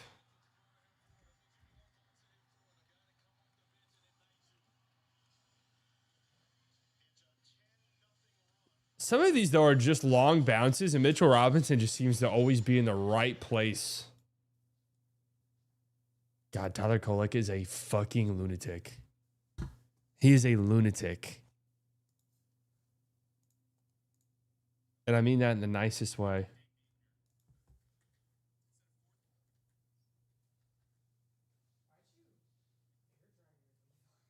I mean that in the nicest way, that he's a maniac. 9 offensive rebounds.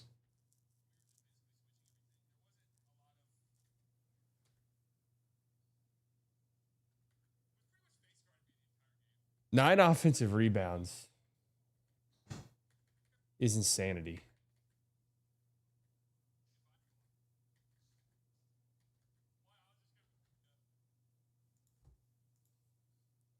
I'm so glad I don't bet on games. I can't imagine watching a game with money on the line. Must be the worst feeling.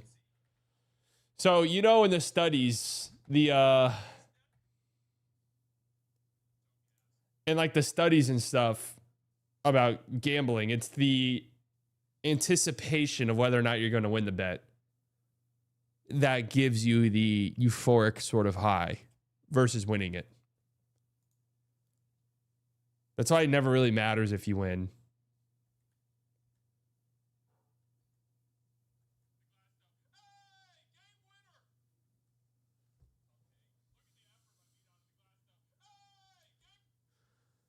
If you bet like $5 is pretty fun. Yeah, I guess. Some motherfuckers just want to rush. Yeah, I mean, that's really like that's pretty much every addiction. Oh, the hat does have FOF, friend of freak. What did Spike Lee also produce this year's 2K story? I don't think I played any 2K this year.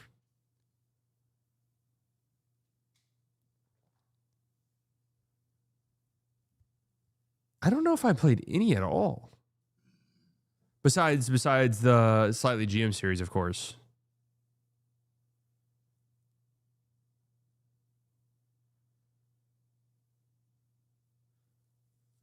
So here's it's like a gateway thing, like little $5 bets here and there. You know, you win. It's like, oh, that was fun. Like, what if I put 10 on? What if I put 20 on? What if I feel so good about this bet? What if I put $100 on it? Actually, you know what? Fuck that.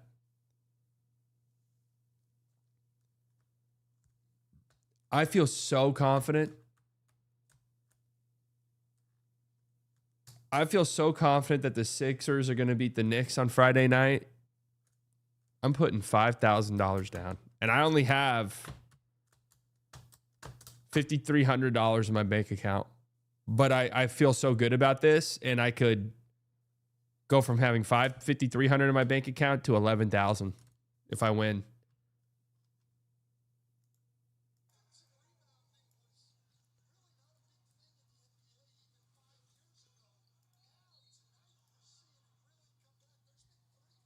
There you go. Can you not just bet on players being ass? Well, there is actually a very big push right now to get rid of player props because they're the most likely to end up in fuckery. If you guys haven't liked the stream yet, make sure you do so. It helps me out tremendously. I'm actually interested to see what they're going to do with Wemby's minutes here tonight.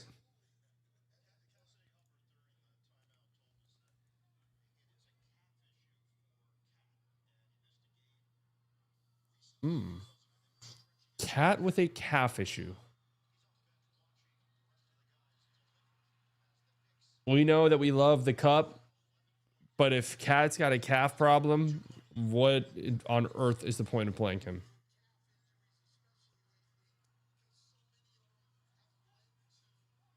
Yeah, fortunately for me, I've never had like a desire to I've never really had the desire to like be a big time gambler or anything like that. Like I just, fortunately it's, God, Harrison Barnes can't make a fucking shot, man. I mean, it's a great look.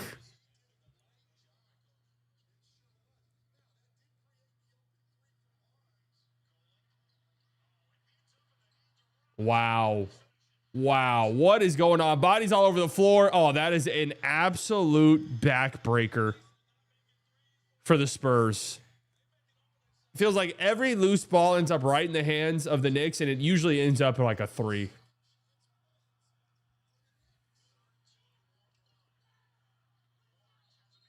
Bad closeout. Bad closeout by Brunson. Definitely a foul.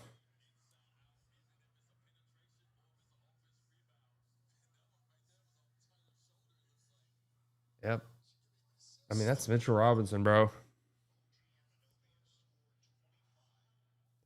Losing sucks way more than winning feels great. At least with substances, you're high for a while. I'm 3 years in recovery and gambling has never been a problem for me. Well, the problem with substances is most of them, the more you do, the higher your tolerance gets. So then the more you have to do, and then all the problems that leads to. But then also, like, you're just, that point, you're just getting high to just quit your body, like, to stop the literal physical withdrawals you're having from the substance. Because, like, depending on what you're addicted to, withdrawals could literally be deadly. Anne Hathaway might be in attendance. All right, Wemby off the floor. He's got to be close to 20 minutes. So I'm actually kind of interested to see what happens here. Mitchell Robinson has completely shifted this game almost single-handedly.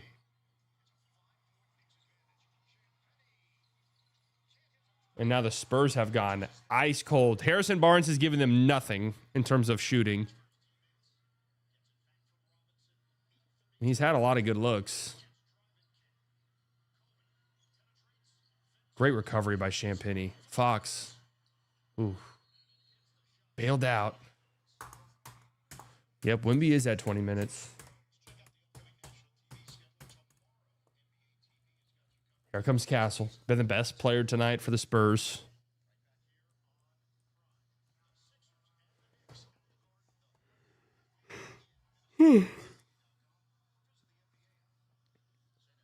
Jordan Clarkson, yeah, Jordan Clarkson. Really the bench.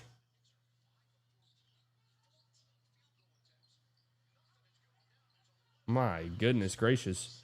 The Spurs cannot make anything.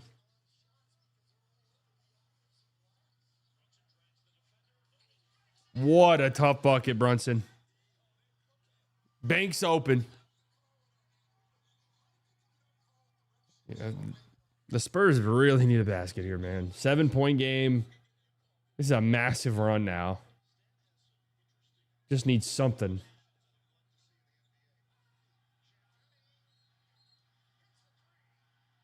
Look at Kolek.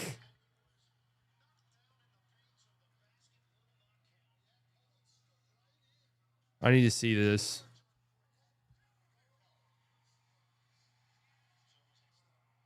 Fucking terrible fucking call.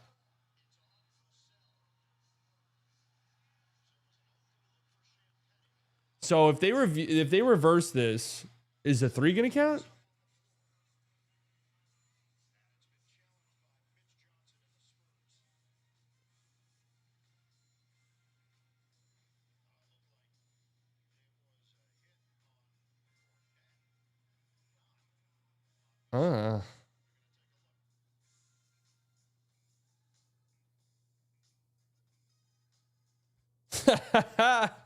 I think he threw a little bit of an elbow. I hate that that's even a thing though. Like, just lame as fuck.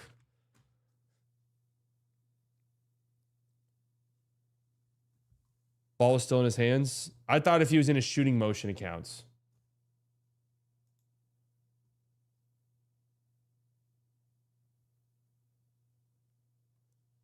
I mean, speaking of gambling, we got these gambling ads right here. Like, these ads are just so...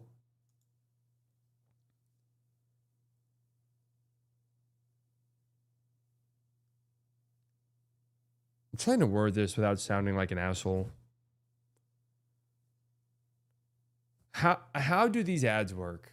Listen, I get it when it's like a podcaster and maybe there's already like an established, like, yo, we do some gambling stuff here. Like, and if you want to gamble, use my code. Like, that all makes sense because I think there's still an understanding amongst everyone listening. Like, yeah, gambling, I could probably lose this shit. Like, how do people see these Prize Picks ads on in between games where it's like, yeah, spend $5, you get 50. Like, listen how great it is. And not immediately go, so you just give me $50 for 5? How is this profitable for you at all? Damn, this Wingstop commercial is working on me. I'm not going to lie to you.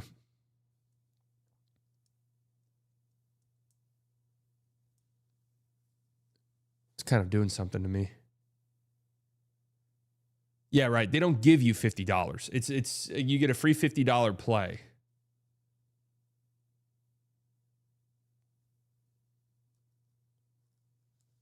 And they know damn well your ass is going to lose.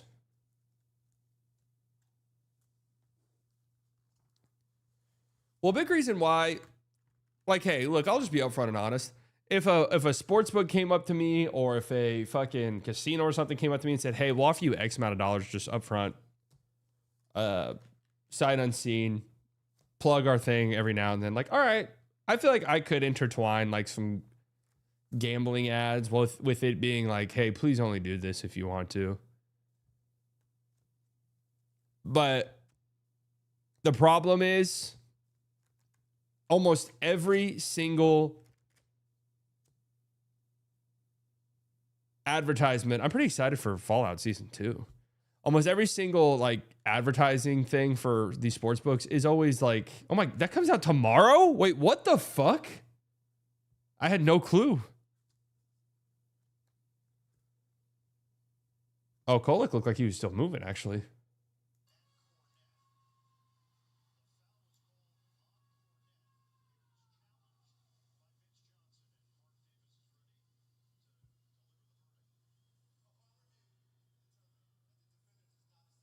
Yeah. Successful challenge.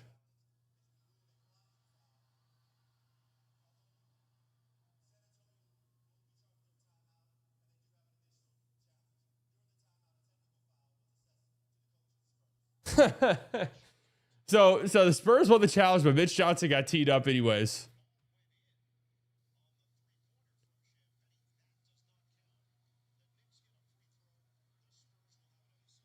I mean, it ended up being a great foul for Kolek.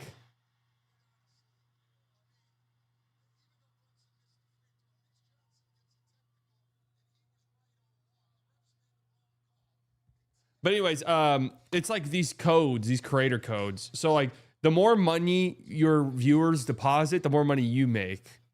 So that's why it feels kind of icky.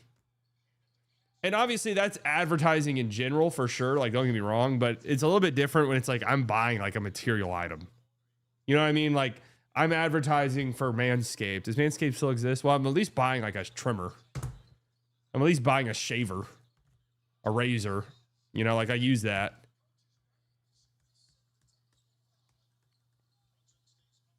Great D, Champagny. That's unbelievable defense. Bro, these offensive rebounds, man. Dude, they're getting massacred on the glass.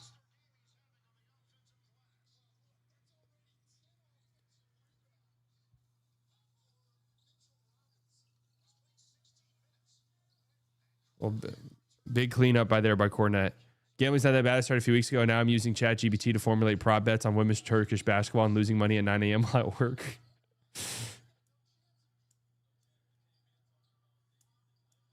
Great defense right there by the Spurs. Great job.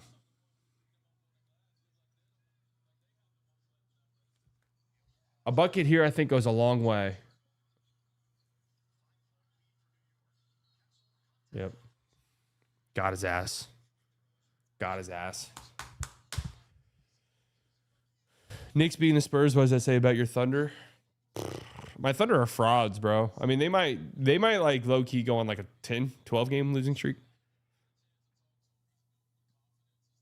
11 points, 11 assists, 0 turnovers for Stephon Castle.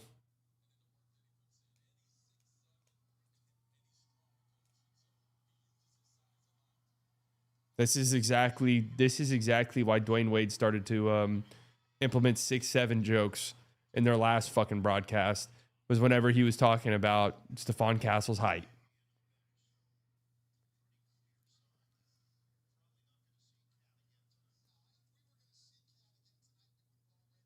Cat probably out the rest of the game with his calf problem, another calf injury.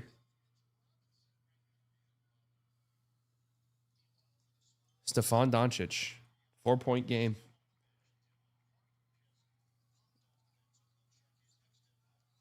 I think maybe you wait till the 3-minute mark to put Wemby back in. Give him 23 minutes.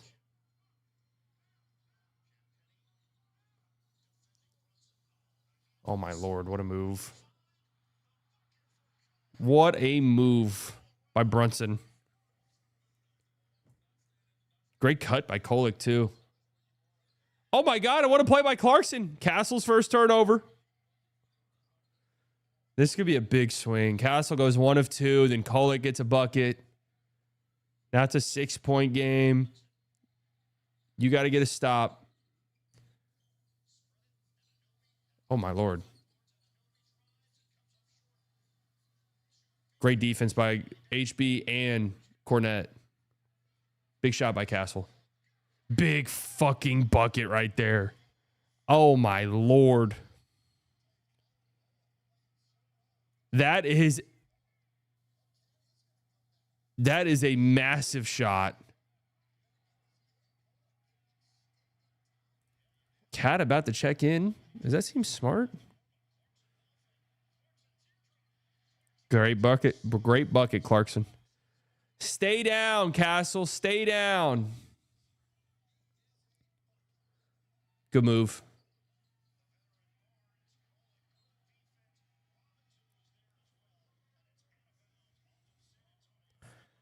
Clarkson's having a hell of a game. Cat coming in. Wemby coming in. 4:49 left. We got a clutch game. Mitchell Robinson coming out. If that's it for him tonight, my God, he was great. Clarkson coming out. If that's it for him, my God, he was great.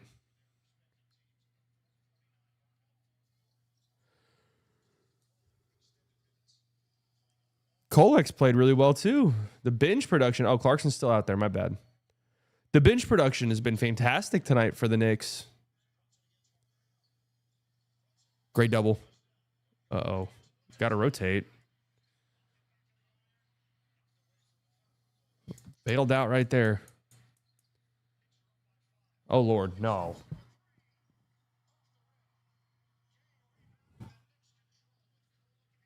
Ambitious shot there by Wemby.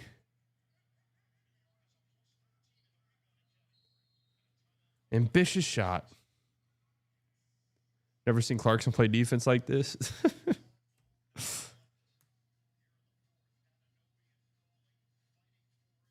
Oh, OG was out of bounds. I'm a Spurs fan. I'm kind of upset by a couple of these calls that I just seen. This Friday? As in 2 days, Avatar comes out?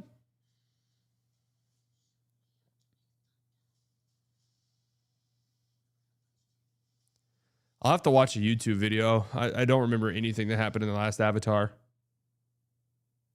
Looks cool. Looks fantastic.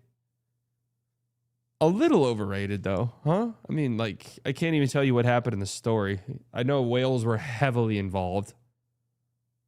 Weren't they, like, taking whales' brain juice or something like that? Wasn't that the story?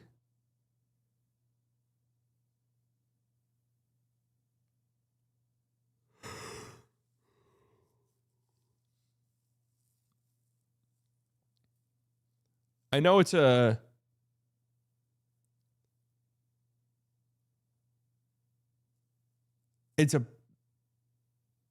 commentary on American imperialism, correct?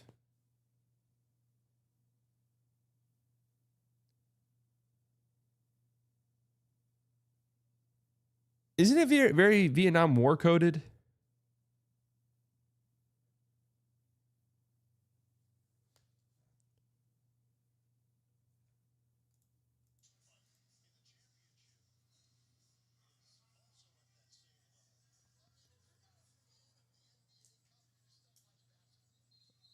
Oh, cat.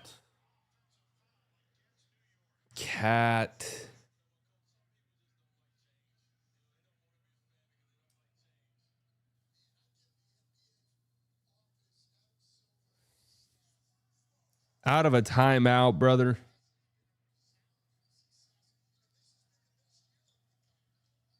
In Avatar, the blue guys went Ra, the humans went Ah. Oh, yeah, that's right. I forgot that.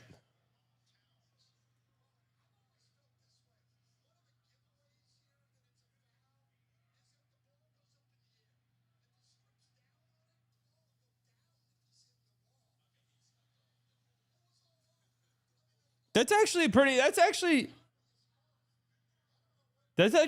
interesting by Stan. I've actually never thought about that. He's 100% right.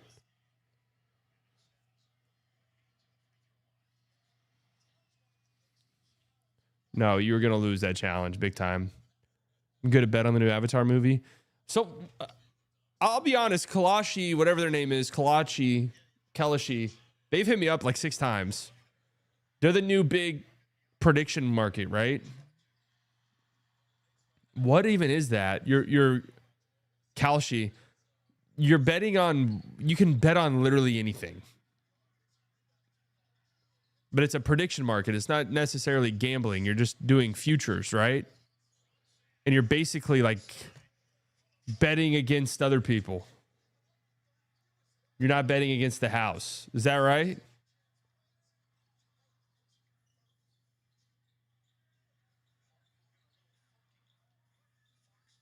Oh my Lord, what a block, OG. How did Fox not grab that?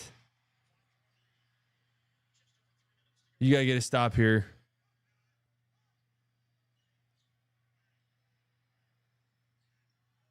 How is that not just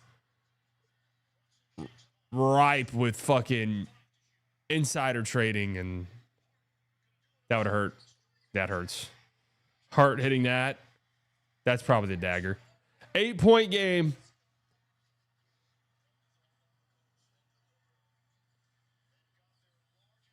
God, the Spurs have been outshot by 14. Oh, my Lord. What a big answer, Harper.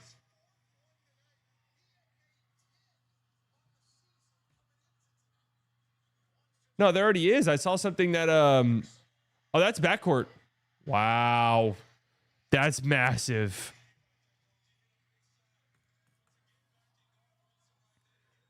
Nobel Peace Prize was insider traded. There was like some NVIDIA stuff that was insider, or no, it was Chad GPT stuff that was clearly insider traded. I saw the tweet that there was like an account that made tens of thousands of dollars perfectly predicting like when certain Chat GPT stuff would release. Brunson just polymarketed. Brunson would commit backcourt violation. Minus or plus 10,000. Huh, an account named Jay Brunson just won $5 million. Big rebound by Harper. Great contest by Cat, though. I don't like that shot by Wemby at all.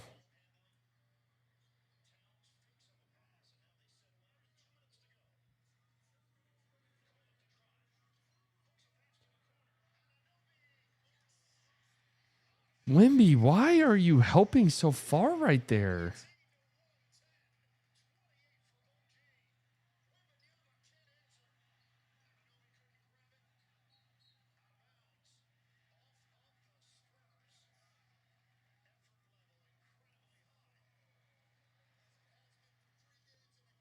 Yeah, Wemby is kind of stunk tonight. Yeah, Kolek, the bench for the Knicks, man. Yeah, I kind of figured the Spurs should challenge that because they when they cut to Josh Hart laying on the ground, he's basically telling his teammates to hurry the fuck up. Wemby disaster game right after flag dropping 42 or pushing errors.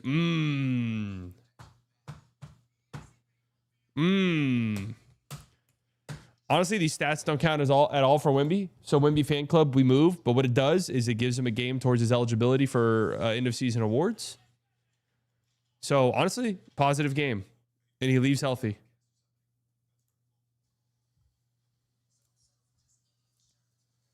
Yeah, just the rebounds, man.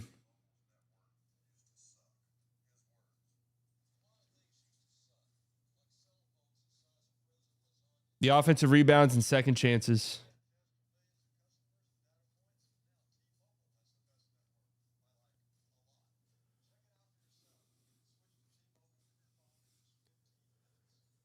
Can Chet have Defensive Player of the Year this year, please? Well, I want Wemby to get it at some point.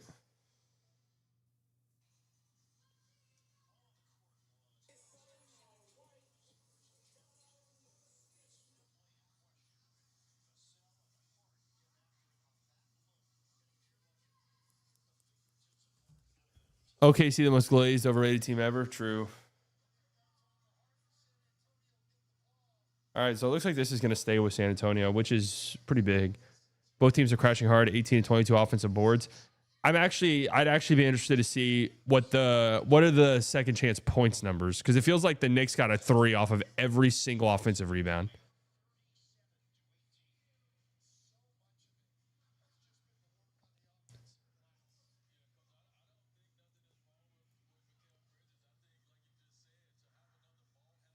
Are these motherfuckers dead ass having 6-7 cam? Oh, every single arena in the league has one.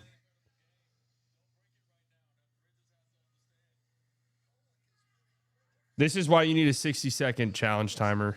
This is egregious, man.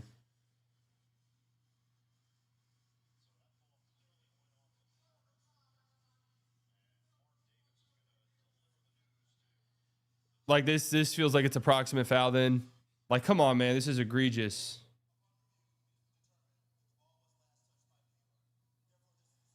Okay. Thank you for taking that long.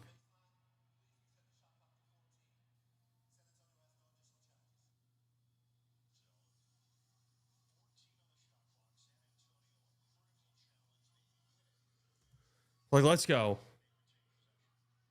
Oh, yeah, but they call it hot potato cam. Yeah. Why do they do that? Is the 6-7 thing fucking... is that copyrighted or something?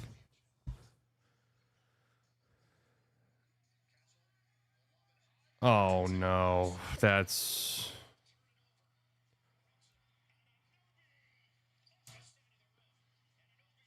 Oh, my God. We got to get that ball. We have to get that basketball. That was actually a... That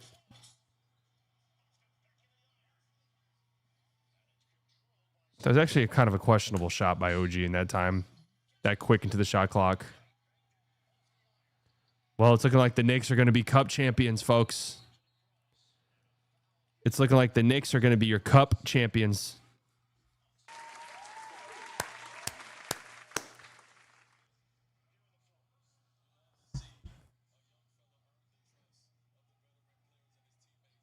Four of 16. The Knicks have taken 12 more shots in the quarter. I mean, the Knicks are 12 of 28 this quarter, but they've taken 28 fucking shots. Pretty loud. Let's go Knicks chant.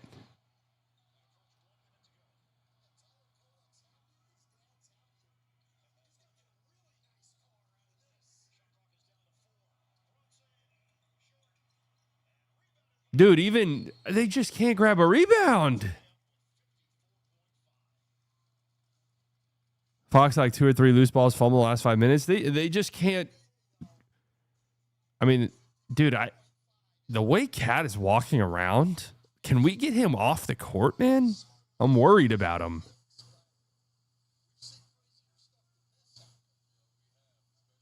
He is like gingerly walking around so badly with a calf injury.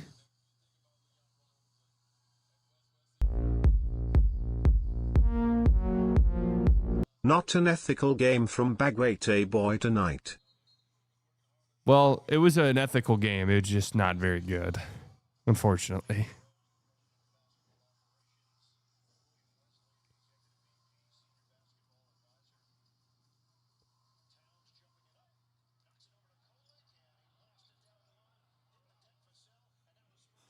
A quick 3 here, and you might have some life. If Fox hits that, it's interesting. It's not interesting. It could have been interesting, but it wasn't interesting. Cat's had like a calf injury this game.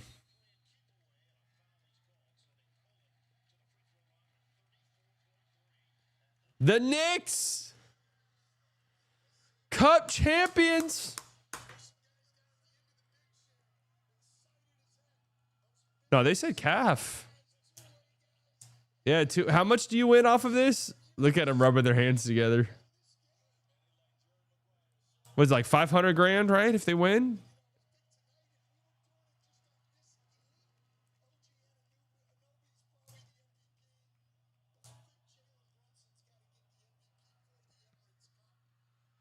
$500,000. I kind of feel like Mitchell Robinson might have been the Knicks MVP tonight, to be honest with you, but definitely OG. 28 points. Only so that means what? Only 8 points in the second quarter or second half? How many offensive rebounds did Mitchell Robinson finish with? 10 offensive rebounds tonight.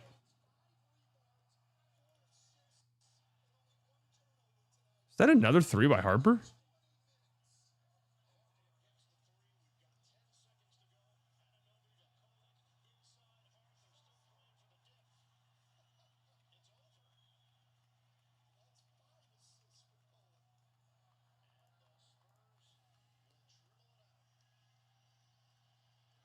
Well, fun game. This was the best cup final, right? Oh, this is the best celebration we've seen. That's great for Silver. That's great for Silver to see that. That's the best celebration we've had, right?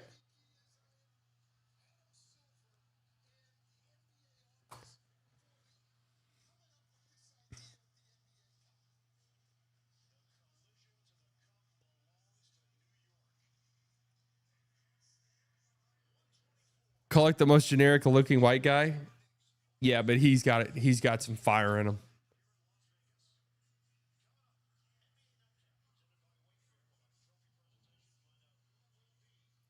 Congrats to the Knicks. Fun game. The cup is over. Successful cup this year. Congratulations, NBA. Congratulations, Adam Silver. Good cup. Good cup. Yeah, not a good Wemby game at all. In fact, I thought he was actually terrible. 18 points. He did have that scoring stretch. But my God, he was getting dominated on the boards, man. He was getting dominated. Mitchell Robinson, I wouldn't say they mirrored minutes exactly, but they kind of did. 10 offensive rebounds.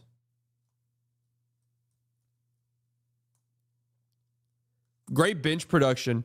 Kolek had 14, 5, and 5. Clarkson had 15 points on 15 shots, but was hitting huge shots and was a big piece of that run they had. Mitchell Robinson, 15 offensive rebounds. Fantastic bench production.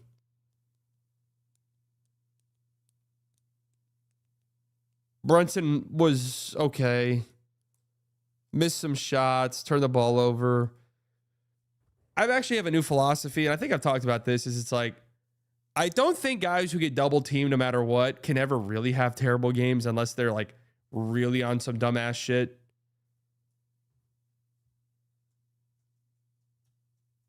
OG was awesome. 20 points in the first half.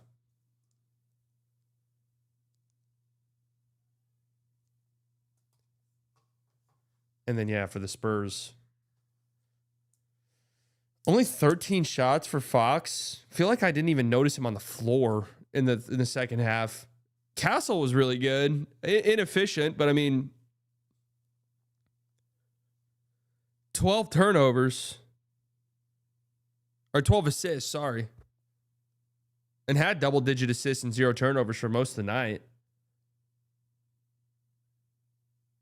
It's just like a stinky-ass Wemby game. Tough. Who would have thought you'd throw a 7-footer on Wemby instead of JW stand at least a chance? Well, this has kind of been what's happening with Wemby, where he will have games where you're like, this is the greatest player in the history of basketball. And that's actually not even an exaggeration. Like, this is just the best player to ever play the sport. Okay? And then he'll follow it up with a game where you're like, oh. Yeah, that's a step young guys have to take, obviously, is getting into the consistent tier. Right? Yeah, Harrison Barnes couldn't hit a 3. I mean, what'd they shoot from 3? 36% is not half bad. They just got killed. I mean, that's the story for them. They got brutalized on the boards. That fourth quarter stat where the Knicks damn near doubled up their shot attempts. Well, just remember, Cooper Flagg dropped 42 points last night.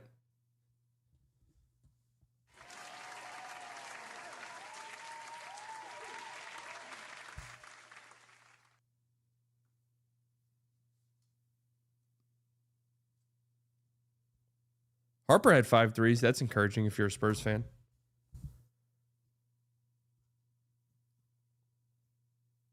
All right, and we're back to regularly scheduled programming.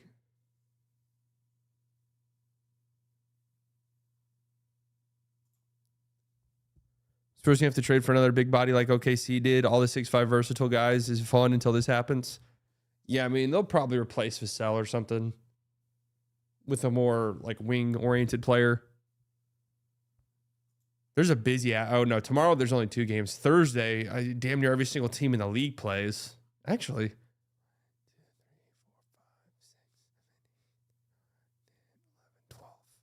24 teams play.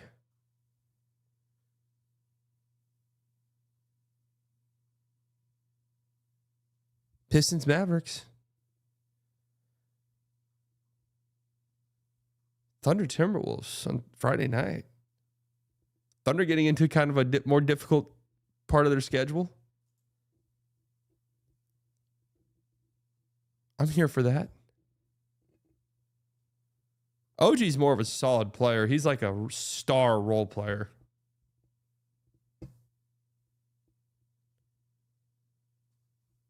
All right, folks. Thanks for coming out tonight. We will be, next time I see you guys live, it'll be Thursday, 1 p.m. Central Standard Time here and at the Haymaker channel, on the Haymaker channel. Nick will be joining me in the studio. And it's going to be fun. I've already texted him. Anything you want to talk about that you're not allowed to talk about on Locked On. So we're talking geopolitics, conspiracy theories. Not watching the Cup trophy ceremony? No. No, I'm not. Thank you all for coming out. All of the OGs, you guys know I love you very much. 1 p.m. Central Standard Time. You guys know I love you very much. Could have spent your fucking day of the week, is it? Tuesday night anywhere in the world. You decide to spend it here. New subscribers, I promise you guys will not regret it. Donations, members, you guys never have to do that, but it helps you out tremendously. It makes you feel so good. You guys enjoy the rest of your day, the rest of your evening. I will talk to you all Thursday for the next stream. No stream tomorrow. I'll talk to you all Thursday on the next stream. Wait. We talking Bigfoot versus aliens? No, I'm more thinking who actually killed JFK. I'm thinking more deep government conspiracies. Anyways, love you all. Talk to you guys later. Bye.